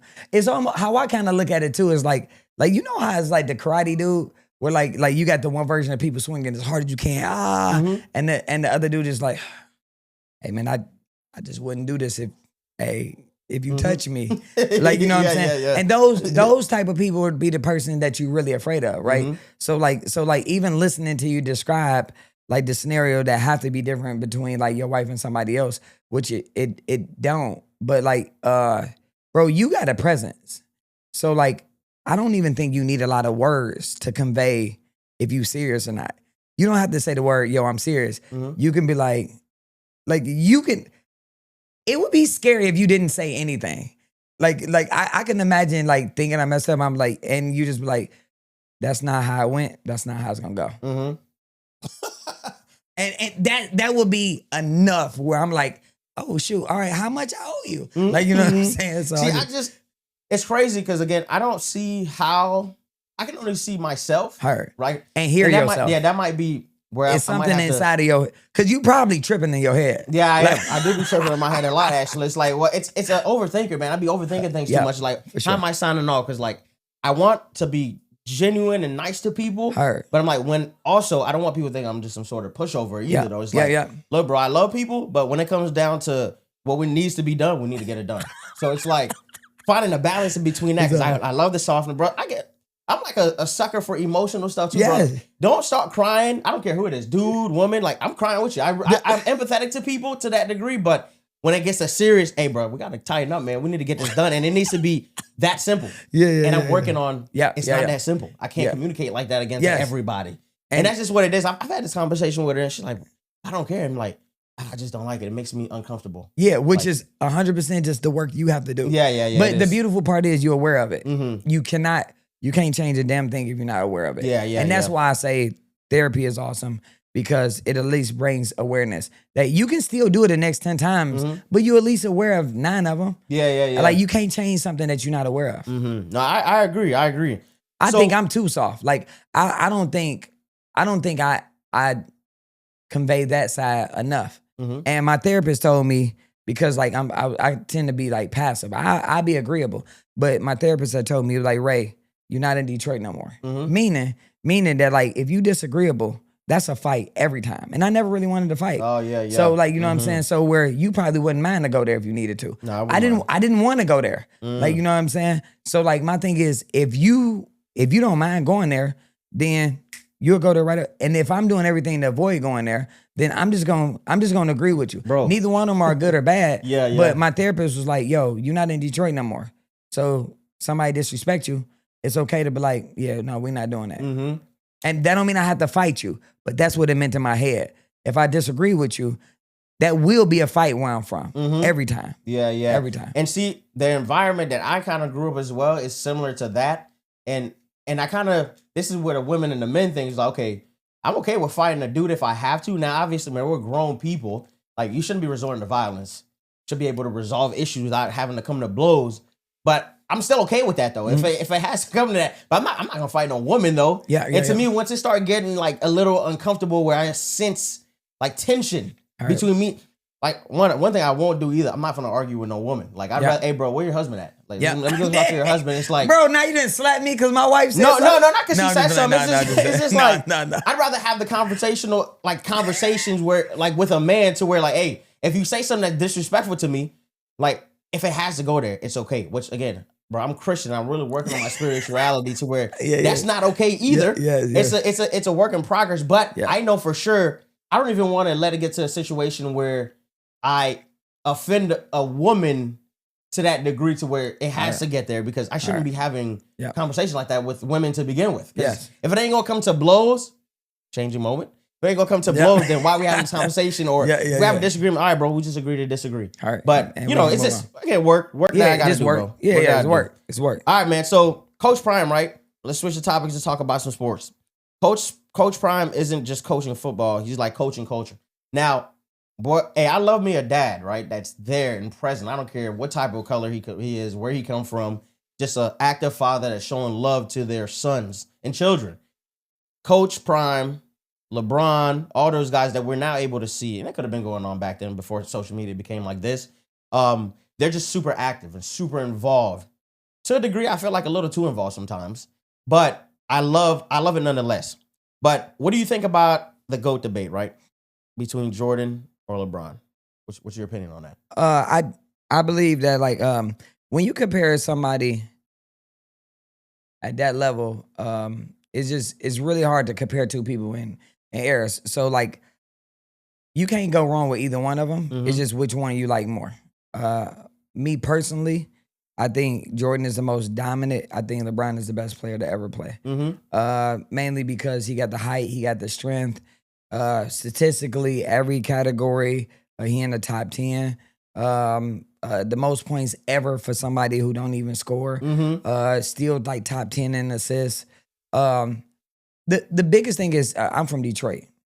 I seen LeBron James score the last 29 points straight against one of the best defensive teams in history. Ben Wallace, Rasheed Wallace, Chauncey Billups, Tayshaun Prince, Rip Hamilton. That defense was one of the best ever. And I mean, they beat Kobe and Shaq. And he scored 29 points straight. And you couldn't name two other people on his team. You know what I'm saying? Mm-hmm. And to go to the Spurs and get whooped. But I just think that I think I will always be I as a sports fan, as a father, as a black male, as a friend, I think LeBron James is the GOAT because he not just a GOAT on the court. He a GOAT as a dad, GOAT as a husband, and he put his friends in positions to be GOATed too. And for me, as a person that's idolizing somebody as a human and not just what they can do, I think that's far more beneficial overall. So I think he's transcended sports, and I think, like you always say, standing on 10 toes, because he do that is the reason why he had never received the same love that Steph Curry and Jordan get. They didn't stand on 10. You know what I'm saying? Because he stand on 10 and he not afraid to say what he think. That's where he get all the hates from. But anybody to say that he outside of number 2, they just don't like him personally. Yeah. And I mean, if we're talking sports, ain't no room for that, bro. Now, personal, off the court, spotless as well. So it's I struggle with the now. I'm not gonna lie, bro. Personality is a huge thing for me. Yeah. You could be the best to ever do it, but if your personality stinks, I'm not gonna look at you like that. All right. I don't think Jordan has a good personality. Just from what I've seen, I don't know him, and I'm just going off from what I've seen and heard from other people. His personality is not one I would mesh with. All right. Y'all will fight. That's what I'm saying. I don't like the egotistical type of people, man. Where you feel like your success. I feel like the more success you have, the more humble. I'll say humility, not humble. The more humility you should have, and I just don't hear that about him. It's the opposite. Again, I don't know Jordan. He's probably a great person though, because social media and what you hear from different people doesn't really define one person. But that's all I can go off of now until I get to meet him. LeBron, from what I've heard, his podcast. I don't know if you ever seen The Barbershop, the podcast that he has. Yes, that's one of my favorites. Actual show. I don't know, but it's one of my favorites. Yeah, bro. That showed me the human side of LeBron. Bro, you talk like just how I talk, man. Yes. But look how successful you are. Yes. There's a certain image and persona that people uphold of being professional, which is cool. You should have some sort of level of professionalism, but it should still be you. Yes. And that's kind of what I what I put out there, but it was nice to see, bro, this dude has the same conversations with his friends that I have with my friends. Heard. It's like, and then not to mention the putting his friends and people in positions to be successful Yes. off of his success. Yes. Now I don't know It's if Jordan's everything. doing that. It might just not be as public, but I mean the statistic says he's the best, bro. So I'm like, Yes. I'm not about to argue with that. Yes. And then personal wise, he speaks out when he needs to, and people. I don't like the whole shut up and dribble thing. Like, I hate just it. like you have the right to speak on it, you own business. Anybody has the right to speak on something that affects them, even if it doesn't directly affect you because of your status. Yes. So I will always pick not Jordan, but LeBron, just because. I mean, again, he's in my generation, right? I've seen him play. I've never seen Jordan play live. I've seen tapes. And then also the things that I've seen him doing, I got to go with him. Because ultimately, I think all of it goes one-on-one. Like, if you're looking at somebody who's representing the best ever to do something, personal got to get involved in it. Yeah, too, yeah. man. So I do agree with that. I also think that like once again, always acknowledging the differences because honestly, Kobe Bryant is probably my favorite player of all time. And that happened because I watched so many videos and stuff like that. He was intense just like Jordan. Like, he didn't have friends. Like, you know what I'm saying? And that's why that I do like, though. I do like that. Yeah. So like, I mean, so when you comparing Jordan and Kobe, that's why it's always a comparison because they was very, very similar. My biggest thing is I look at that and I'm like, I'm looking at it as like it's different ways to win. Yeah. Like LeBron is more of my personality, but people love Kobe, love Jordan, like die hard, no matter what. You can't tell them nothing. Yeah. And then like, well, that's because and then most of his teammates hate him, right? Smush Parker hate Kobe, like, you know what I'm saying? Like, it's a lot of teammates. So the thing is, how I look at it is like when you get extreme love and get extreme hate, I'm just gonna assume that you're a person that hold high standards. Yep. Because LeBron James sometimes could feel like he can go with the flow a little bit, and that's just his thought process or whatever. But like Kobe want to win, and if you're not doing what it take to win, don't say nothing to me. That means I'm gonna hate you because I don't like being held accountable, which is on me. Me. So like anytime I see somebody that get like extreme love and hate, I know that they probably a person that's really in tune with themselves. So I for sure agree, but I feel like I hate this part where like people pass away, and then now everybody want to show the love to him. Like when Kobe died, I mean, not only because his daughter died in the way that they went, but I seen it affect the whole world. The whole world was down. That is a great legacy to leave behind to where like you affect everybody, whether they like you or not, they at least you had to respect him. So when he passed away, and that's where I really started understanding and like, look, I heard the whole debates between when Kobe was around, him and Jordan, him and LeBron, and the defense and his mentality, which is his mentality. I mean, hey, bro, you got to do whatever it takes. And I have that. I carry some of that. It's like, that's why I tell you when I'm doing something, I'm like locked in on doing it. And you're right. You tend to not like somebody when they call you out on your crap, man. It's like, well, hey, are you doing what you have to do in order to win or be successful with this? You're not doing it good enough? Next. Then shut up. It's like, and don't have no opinion on it either. But yeah, man, I mean, it's just, I mean, yeah, no, it's always going to be LeBron, though. It's funny to hear people talk about that stuff, and they just one generation grew up on Michael, and they ain't never going to be able to, no matter who it is, they just going to be stuck with it. So people, it just bothers me because, like I said, like, just acknowledging that that's just your favorite player is okay. Like, you know, but it just bothers me because it don't make a lot of sense. Yeah. Like numbers do matter. And people always talk about 6 rings, so like that, which is incredible. 2 3-peats, that probably never happened again. But LeBron went to 9 straight finals. Yeah. Like 9 straight. And most of them was with bums. Like, you know what I'm saying? And when he left a team, they got the number 1 pick. Like whenever that was the impact that he made. Yeah. When he left a team, they was the worst team in the NBA. Going from the finals to the worst team in the NBA. I mean, that speaks a lot, man. I mean, that the speaks leadership, a lot. The leadership, like you instantly get around people and you make them better. So and he got the accolades. So it's a very emotional topic for immature people. Yeah. I agree. Yeah. Okay, what about Shadur Sanders and Coach Prime, this era? The too flashy or necessary. What do you think about that? For me, that's kind of dicey because you getting into personality. Mm-hmm. Like, you know what I'm saying? I'm big into authenticity. And if I'm flashy and you don't understand flashy, Mm-hmm. then it's gonna seem like I'm doing something bad. The reverse won't happen because you're not doing anything. Mm-hmm. So it's like, as long as you don't do anything, then I'm okay. Like, I'm like, you know what I'm saying? So Yeah, like yeah. it bothers me because it's just you're not being honest about your cultural ignorance. Mm-hmm. That's all it is. Yeah. I That's it. agree. You just not being honest about it. We different. Mm-hmm. And that's okay. You know, and I try to tell people that, and I've had multiple conversations with some of the people I live around in my community. They're like the gold teeth, right? Yeah. For some reason, that always instantly make people uncomfortable. For some reason, Yeah. I'm like, but why? Yeah. What is that doing to you? Why are you so uncomfortable by it? Yeah. Well, why are you doing that to your teeth? Because I want to. Mm-hmm. Or it's, hey, this is a part of the culture. Like a lot of people in my culture like rocking gold teeth. So what's the problem? That doesn't make them. As soon as you put a grill on, that doesn't take away from the mind that you had before you put the grill in there. And it just, I'm like, bro, why is it that it's bothering you so much? You're looking at me and say, hey, I'm bothered by something. There's some stuff that I got to work on. Mm-hmm. So why are you so bothered by a group of people wearing their hair a certain way or have teeth in their mouth? It's their money. They pay for it. So why are you so bothered by it? The biggest reason why people get bothered by it is because you don't see a lot of people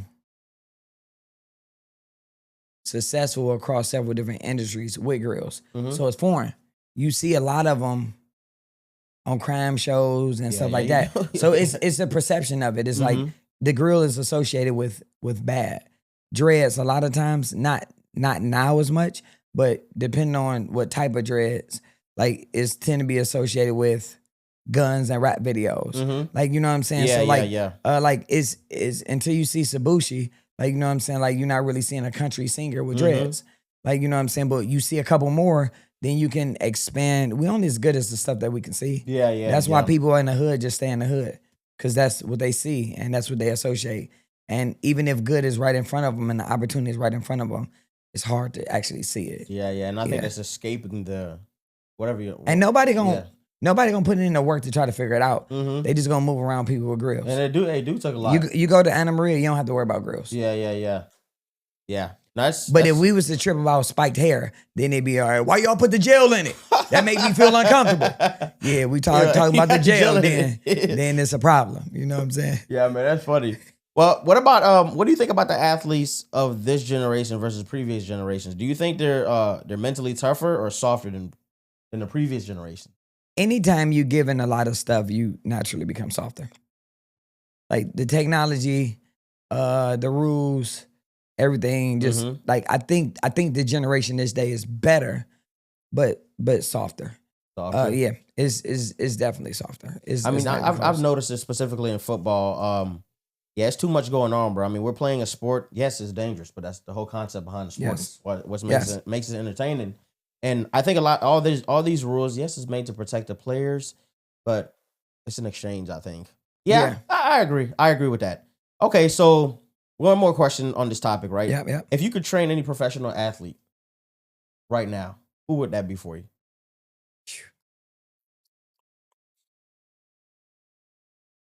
That's good.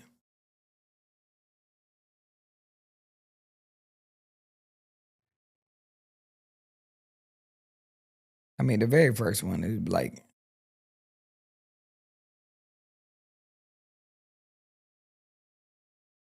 the very first one I thought of. I mean, obviously it's LeBron, because I'm like, man, you can learn so much. But probably Travis Hunter.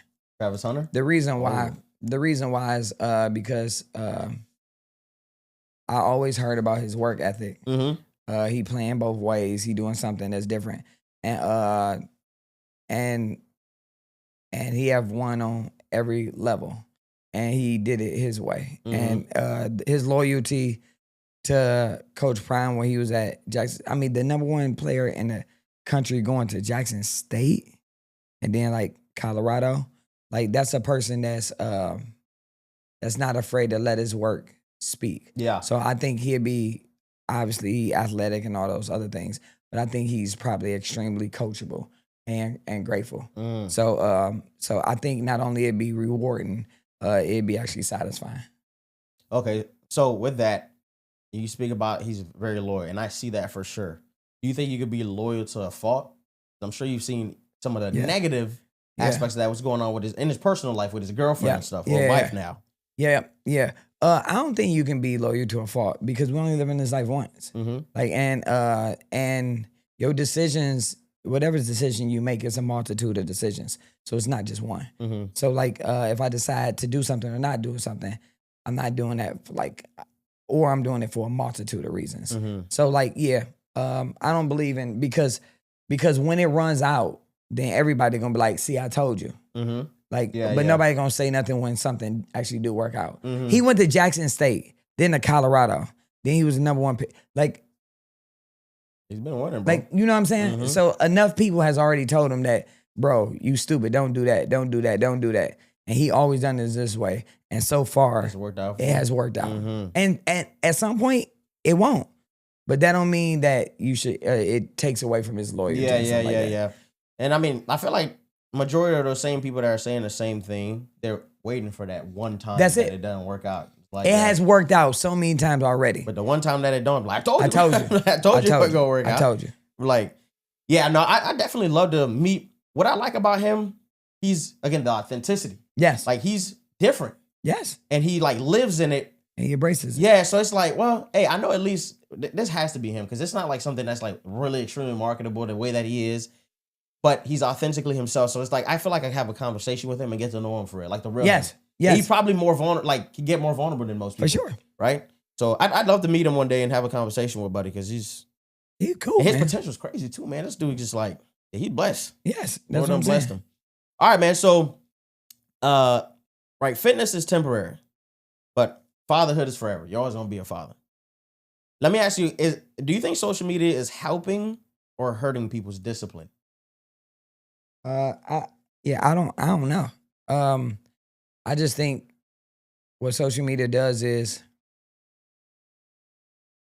it just don't give truth to how hard discipline is. It's super simple. Just go to the gym 5 days a week. That's simple. Like I'm not telling you nothing crazy. Just do it for a half an hour. Simple. 3 times a week. 3 times a week, a half an hour. Simple. And so you keep on getting the highlights of people actually going. But you don't get the highlights of them not going and not feeling like it. And kids is not sleeping. Not feeling well, missing a week, and then not feel like being motivated to go in there. Yeah. Like, you know what I'm saying? You're just not getting the whole story. So like I don't think it's hurting it.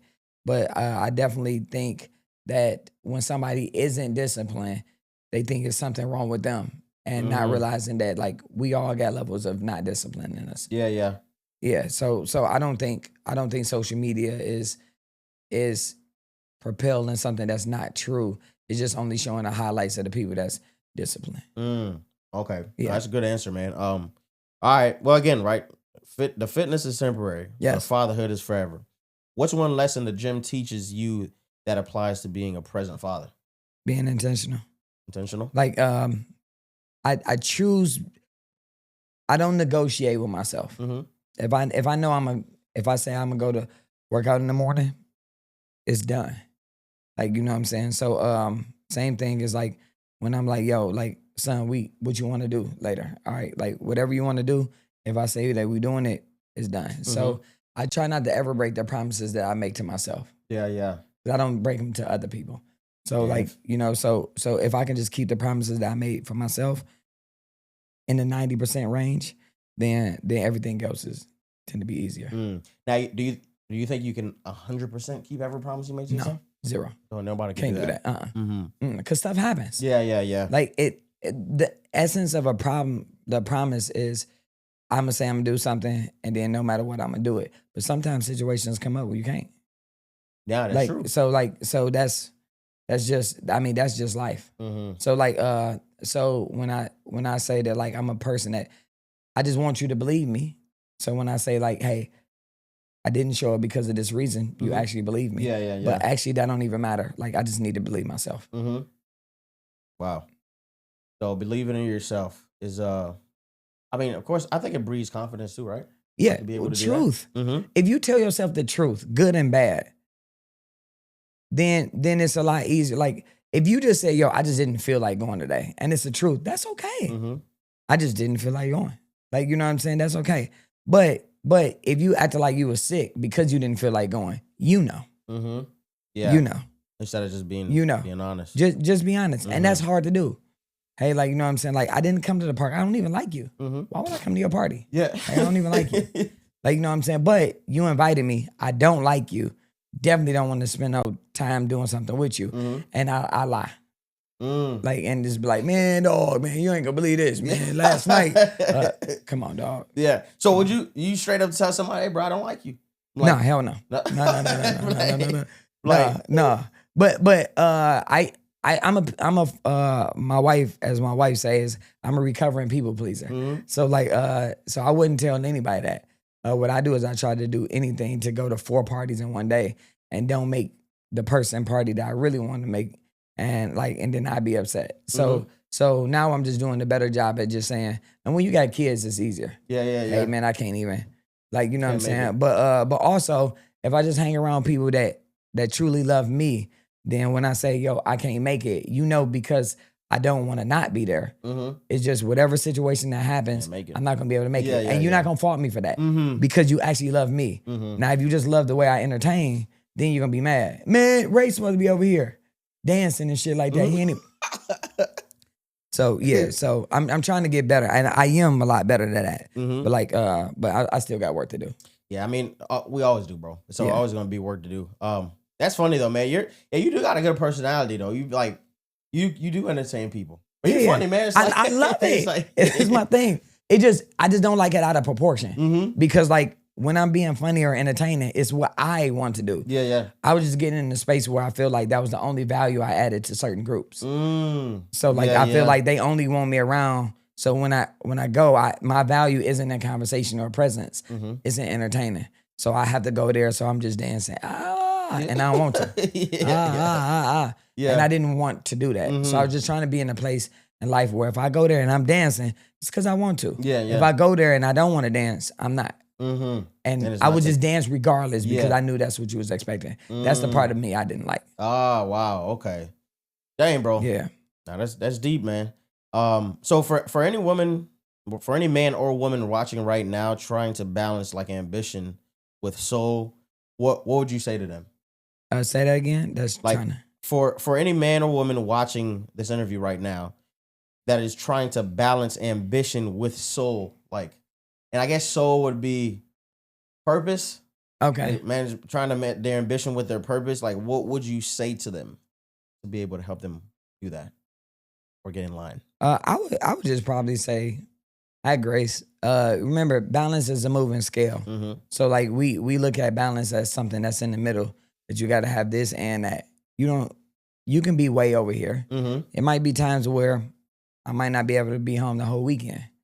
That don't mean I'm not a good dad. Yeah. Like, you know what I'm saying? So balance is a forever dancing act. So just have some grace and have some respect for how long and how hard the grind takes. Yeah. It takes what it takes.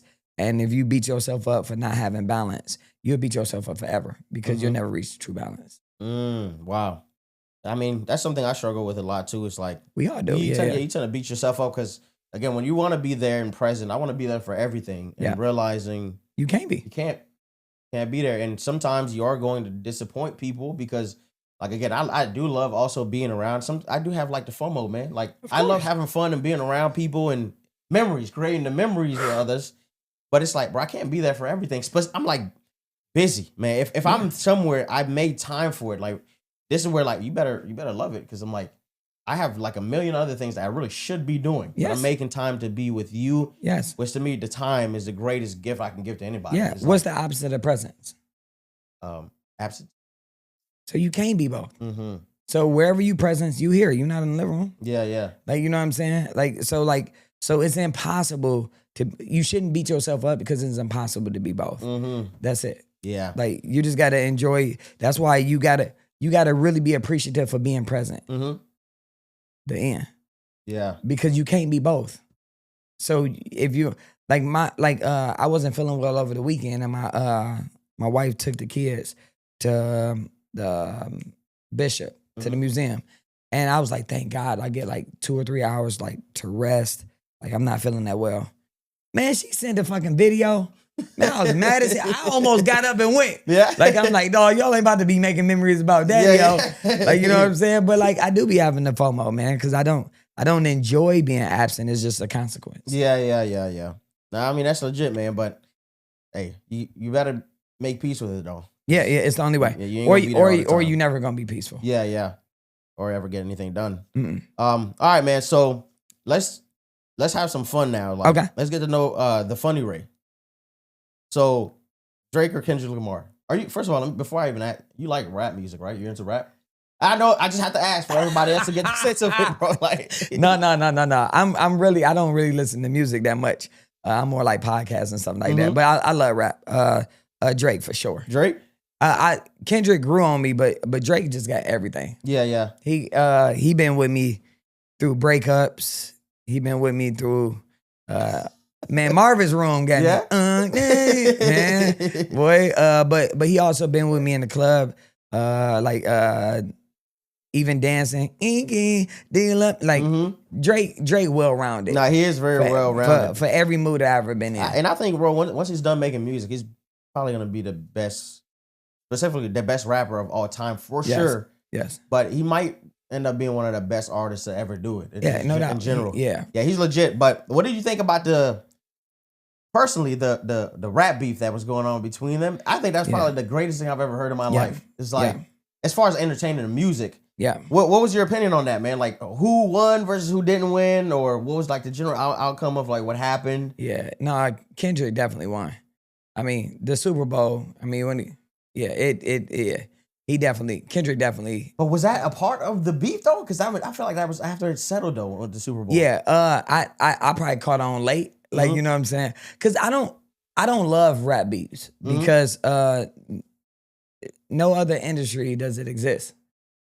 Like I don't see diss records for country singers. Like you know what I'm saying? Simple Plan don't diss like Panic in the Disco. Like you know what I'm saying? And so personally, for the culture, I don't like it because it's room for both of us. So I don't like seeing two black men argue. No, like we can have a discussion and stuff like that, but like I don't like, because the world is already beating us up and turning us against each other.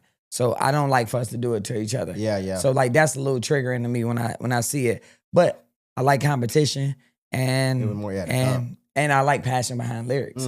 So yeah, Drake got. He didn't did a lot of getting before, but you and that, I mean, yeah, you can't win them all though. Like I said, only Eminem can win them all. Yeah, like. Has he never lost a rap battle? Man, boy, ain't nobody trying to back. Man, that dude to come back and the lyricist. That's what he did though. That's all he do. Like yeah. Okay, well, so out of that same situation, right? I know you love LeBron. So him and Drake was tight. I don't know if you heard about that, but they fell out, and I think Drake, from what I'm seeing people say, again, I don't know these two guys personally, but I've heard people say that Drake overestimated the relationship that he had with LeBron, because now Drake has heard that LeBron swapped sides and was now supporting Kendrick and going to his concert. Me personally, I'm going to give you my opinion on this first so you can let me know what you think. Now, if we're friends and I'm fighting with somebody or I got a problem with somebody and you're going around hanging around the same people and we cool, I'm going to feel some type of way about that. So I don't think he should not feel some type of way, because what you've seen publicly, they were cool. They've been in each other's houses and stuff. When you start going to people's house, bro, it's like you're cool with this person. So they're all making fun of him because Drake is known for being emotional and stuff. But I don't necessarily think there's nothing wrong with it.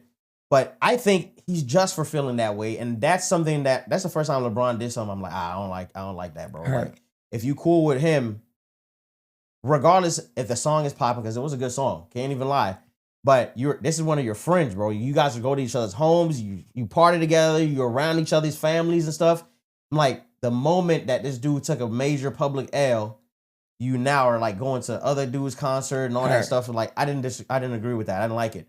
It just felt disloyal. But I don't know the internals though. I'm just seeing this from the outside. Yeah, yeah. What's your opinion on it? I completely disagree with you. You disagree? Like, yeah. Only because this. My true friendship with you has nothing to do with anybody else. Mm-hmm. Like I love you for like you. As long as our relationship is good, anything else outside of that don't really make that big of a difference. Like, you know what I'm saying? So my biggest thing is like because essentially what you're saying is I only can be friends with people that you like. Like, because the moment you don't like somebody, they have to be off limits. Mm-hmm. Is it a universe where I can love you and love them separately?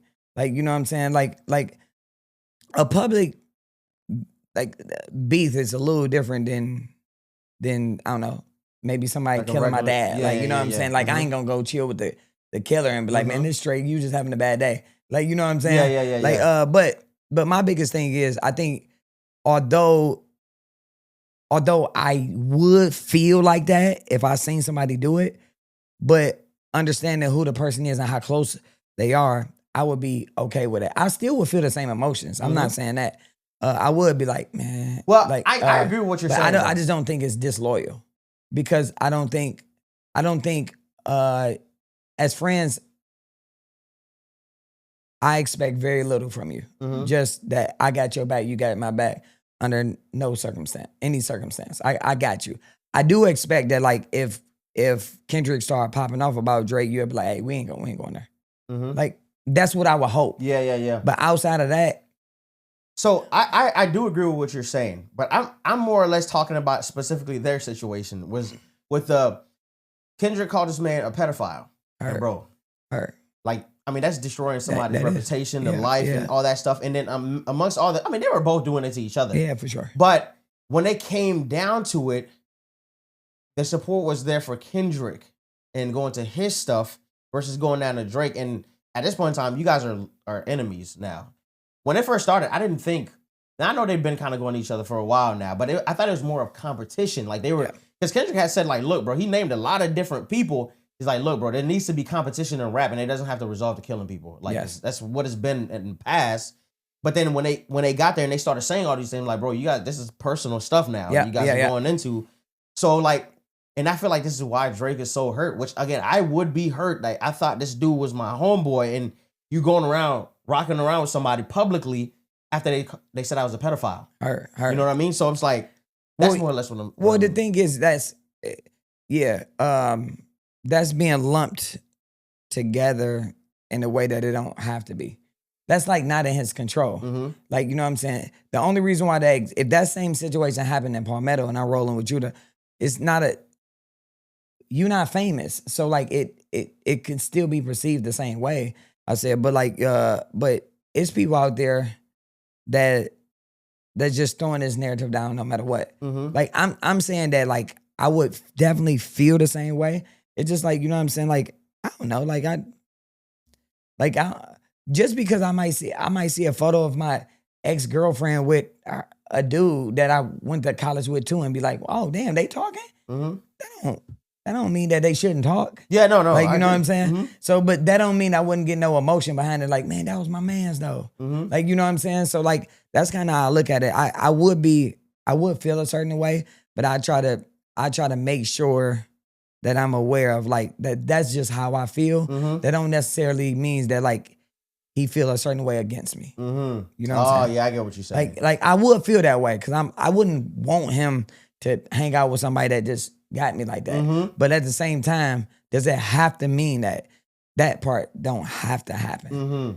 So that's where I try to go to keep my own peace. Yeah, no, that's legit. Obviously, Drake's not feeling peaceful about it. No. That's legit. So cardio versus weights, which one of the two for you? I know I actually prefer weights, but at this moment of my life, cardio because it's more difficult. Mm-hmm. Okay. I'm sure you've seen the movie Rocky, right? You seen Creed? Yeah. Which one of the two you prefer better? Creed. Yeah, it's just younger. Yeah. Like, you know what I'm saying? Rocky is a classic. I've You actually can't get never wrong. seen Rocky. Yeah. It's a classic. You don't get Creed without Rocky. Like, you know what I'm saying? But Creed is more of our generation. So yeah, Okay. Creed for sure. Okay, what's your favorite hype song for a big workout?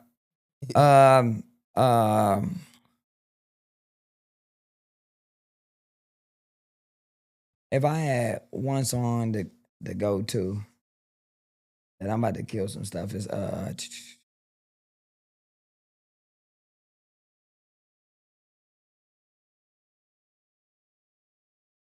mean if I'm working out alone, probably Lose Yourself. Lose Yourself by Eminem. Yeah, Lose Yourself, and because like it's really a song that's like about yourself and really get into it. Like that's if I'm doing something long, but one is like I love I'm gonna go Lose Yourself. Lose Yourself? Lose Yourself, yeah. Okay. All right. So if you had 30 seconds to speak to someone ready to quit, and not like life, just like ready to quit something. The gym. Let's talk about the gym, for example. What would you say to them if you had just 30 seconds to convey them not to quit? I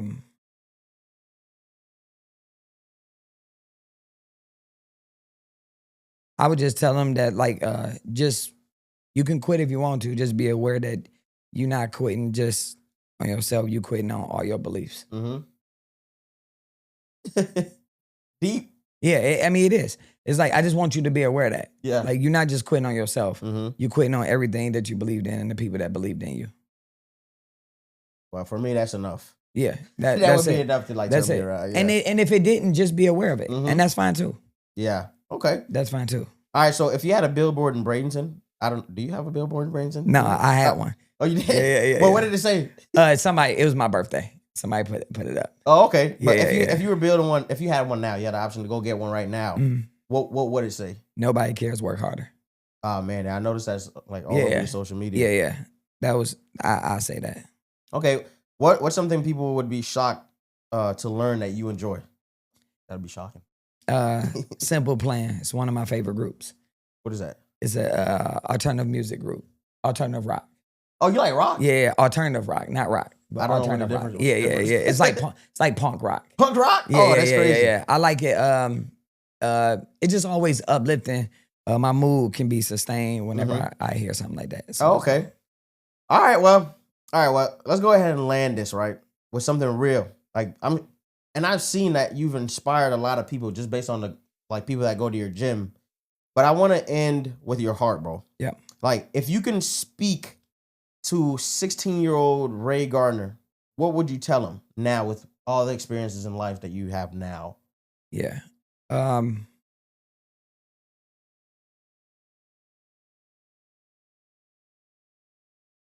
would just tell him that you enough. Being yourself gonna get you everything you ever dreamed of. So fitting in is something that feel good for you, but it's something that you don't have to do. Somebody told me the other day that it was like, because I was like, man, I always want to fit in. And she said that, Ray, she said, your energy, like you got magnetic energy. So people don't even have to like you. They still gonna be drawn to you. And when you speak from the inside out, from your heart out, you can do that. So I would just tell him to, it's gonna be haters, man. They're gonna make you feel certain ways. Just remember, just as hard as it can be sometimes, just be you. Nah, that's legit. I would say, man, you ain't gotta fake what's real. Yes. Yes, authenticity. Yeah. Yeah. Okay. So what do you hope when people walk in your in Prosper? Like what do you hope they feel the moment they actually walk into the gym? They feel inspired. They feel like when you walk in, look at the quotes and something like that, something speak to them that want to motivate them to be in the best version of themselves. Like I want Prosper to be a big mirror that they not willing to run from. So you walk in, you get inspired, and you ready to face whatever you got in front of you and not run away from it. That's legit. And I think that exact same thing has been reciprocated, which is what I feel in the community. All right. Yeah. That I always look for a community because I lack that like a lot, really majority of my life. Up until 2023 is when I like realized that was a problem for me. All right. I wasn't around the right group of people. So when I came there, it was the community outside of everything. I mean, it's fun. I mean, it's a fun environment. For sure. But it's like, dang, these people, right? You're coming into the gym, you're going to work out. A lot of times they're forced, really. It's like a forced dragging yourself. Yes. But the people coming there, they're having fun, they talking, and you're over there just making all the jokes and laughing and stuff. It's just a great environment. And then at the end of all that, it's like promoting growth. That's and it. Accountability. Because we are humans. Mm-hmm. We just trying to get better and don't know how. Yeah. Like, and you sit in those circles and you realize that it's like, and you don't never know who you're working out with. Mm-hmm. Like, I start off, I talk shit right away. Yeah, let's go. Yeah, today is, Yeah. But that's just to inspire other people around me to be great. And it's working, man. You got a good thing going on here, bro. Like I said, it's all the people. Yeah, when I find something that I could really stand behind, like I'm all in for it, bro. Yeah. Like, I always feel like, hey, bro, like if I like something, because I'm pretty hard on things, like if I like something, there's gonna be a large group of people that's gonna love it even more than I like it. And that's when I'm like, boom, I can stand behind something. Where it's like, and it's always involving whenever I feel like I could do that, it's like people first. Than actual business. Yes. Yeah. Okay, so what do you want your son to say about you, not as a trainer, right? But as a man, like when it's all said and done. He's your age now. Yeah. I want him to say, I don't remember the things we did, but I remember all the feelings. Mm-hmm. My dad loved me. Yeah. That's it. If he can say, yo, I know my dad loved me, then that's really it. Mm-hmm. Like, because everything else is he loved me because he did this, because I just want the love to be first. Mm-hmm. Man, that dude, my dad, like, I mean, I just want him to be like, man, my dad loved me. Like the same and I know how love feel, and I want to reciprocate that to my son. Man. I want him to say that. Like whenever I have a kid one day, I want him to feel how my dad made him feel. Yeah. And that would be a victory in fatherhood for me. Dang, bro, your dad must have been legit. He was special, man. He was the greatest. Yeah, you seem to receive it well, and I think that's the thing that we all struggle.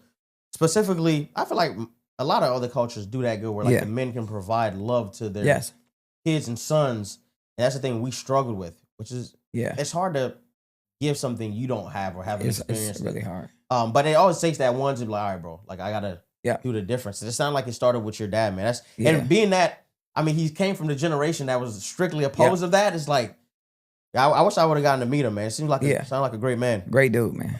Great dude.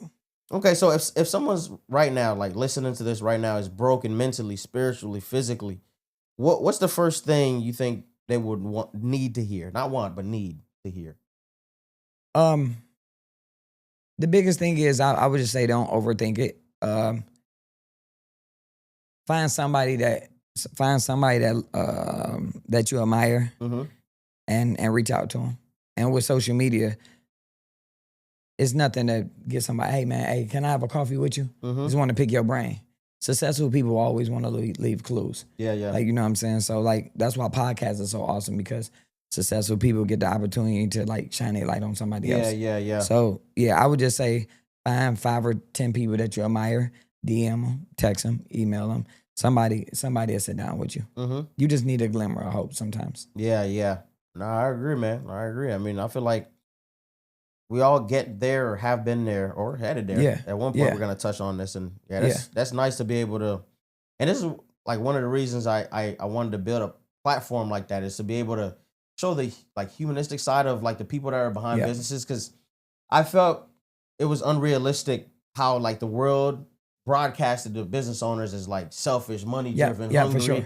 And I've never actually sat down with one that was actually like that. Yes. Which is like making especially me think. Especially first generation. Man. Yeah, man. It's just, I think there's a lot of value to be given to show, hey, well, Ray came from this, but now he's built this, and this is his thoughts now. And same thing with a lot of other guys. It's like, this is my means of giving back to my community at this point in my life, is like being able to sit down, talk to people that are in business and leaders in their community, and show vulnerability. Yeah, for sure. Yeah. No, for damn sure. Yeah. All right. So final question, right? Ray, what does it truly mean to prosper?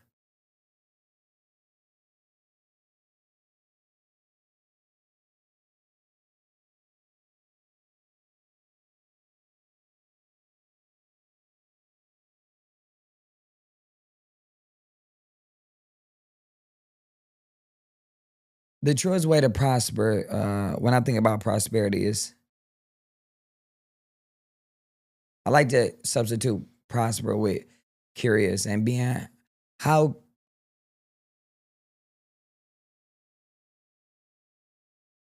in order to truly prosper, you have to be curious of how far you can go. Mm-hmm.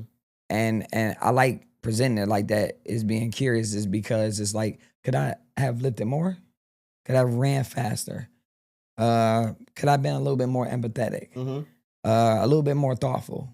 Should I ask 8 questions and not 4 questions? Mm-hmm. I think as long as you are curious, it would allow you to continuously grow. When you know, you stop growing because you don't ask questions and you're not curious anymore. Mm-hmm. So I think in order to truly prosper, you have to truly be curious.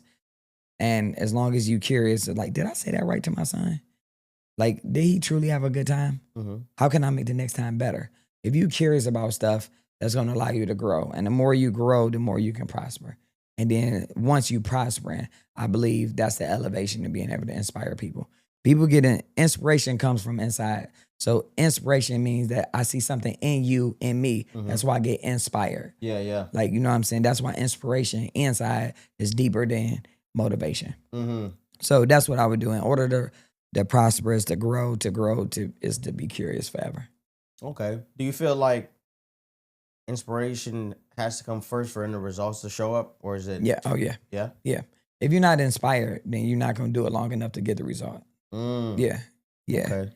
Yeah. Dang, man. This was a great conversation, bro. I feel like I definitely appreciate it. Yeah. Yeah. This was like to be able to, again, sit down and see the human side of everybody that's like out here, because you're leading, you're taking on the bulk of everything, and you're trying to provide for everybody else. It's like, it's a lot. And it's like, I love these conversations because it shows me, one, that I'm not the only one out here doing it. Yeah, for sure. And it gives me a little bit of insight, like, oh man, I'm messing up, but so is everybody else. Like, they're figuring out just like I'm trying to figure it out. And there's help in a community like this to where we like, hey bro, like this is what it is. Yes. I've been dealing with this too, but I've gotten past that. This is why I like interviewing people that are like more successful than I am, and still even those that are coming up behind me too. It's like there's more to learn from behind as well, just like there's forward. You've been there, you've done that. You can say, hey, try that, bro. Like when I was dealing with this is what I did and it worked for me, so you could try it too. Try it. You know what I mean? So, and it might not work. Yeah, it might not, but like, see, and it all starts with respect. This is like, for me to try something, a suggestion that you're saying to me, this is just me. Yeah. I have to respect you. And respect the way that you're living. Yeah. And I'm starting to see actually a lot of different guys that are talking about, if you're married and you're cheating on your spouse, they won't go into business with you. Oh, no. Because if you're cheating on your wife, you're going to cheat on me too. Every time. Guaranteed. Every time. So, yeah, man, like I said, bro, I appreciate it, bro. Not just for this. It's like, I love talking to people with high energy too, and your energy is always high and honest. And you built a great thing where it's not just really the business, it's the environment that you put together at Prosper Bradenton. Yes. And more than that, you've built a life that speaks louder than words, I think, as well. Like, it's nice to see the intentionality that you put behind parenting your children, because this is the same thing that I'm trying to do to mine, make sure I give better or give them a level ahead than what I was given. Yeah. It's like, but nah, man, I appreciate you coming and talking to us, brother. Yeah. No, and to those that are watching, the Mixed Reality family, thank you for watching. Thank you for subscribing. Thank you for liking. If anything in this episode that we just had speaks to you, whether you do need somebody to speak to, you're going through these dark times in your life, or you're looking to build something and you want people to speak to, myself, Ray, and really any one of the people that I've had on this platform are open to sitting down and meeting and connecting and possibly helping you go throughout and, solve through whatever you got going on, man. So absolutely reach out. All of Ray's information is going to be in the comment section. Look, make sure you try Prosper. And I always try to tell people, you got to give something 3 times, bro. Yeah. Before you like make a serious judgment in it. Everybody has gems. There's plenty of gems to go to. Yeah. But once you find one that you can connect with on a more serious level, working out it's not the chore that it is the way it once was for everybody. Yeah. And this is something that we all should be doing, really. Yeah. Everybody should be working out. So check out Prosper, man. And I'll link the website So, because you guys do classes Yep, and all yeah, that stuff, right? and first one is free. It just costs you a hug. Yeah, just Yeah. it costs you a hug. Hey, some people at one point, I wasn't against hugging, but I wasn't a hugger up until a little bit ago. And now it's weird that I go in and I go and embrace everybody. But yeah, man, check it out. I guarantee you won't regret it just because the environment is like nothing I've ever seen. I've been in gyms all my life pretty much. But all right, look, thank you for being a part of our mixed realities. Until next time. Yes, sir. Woo.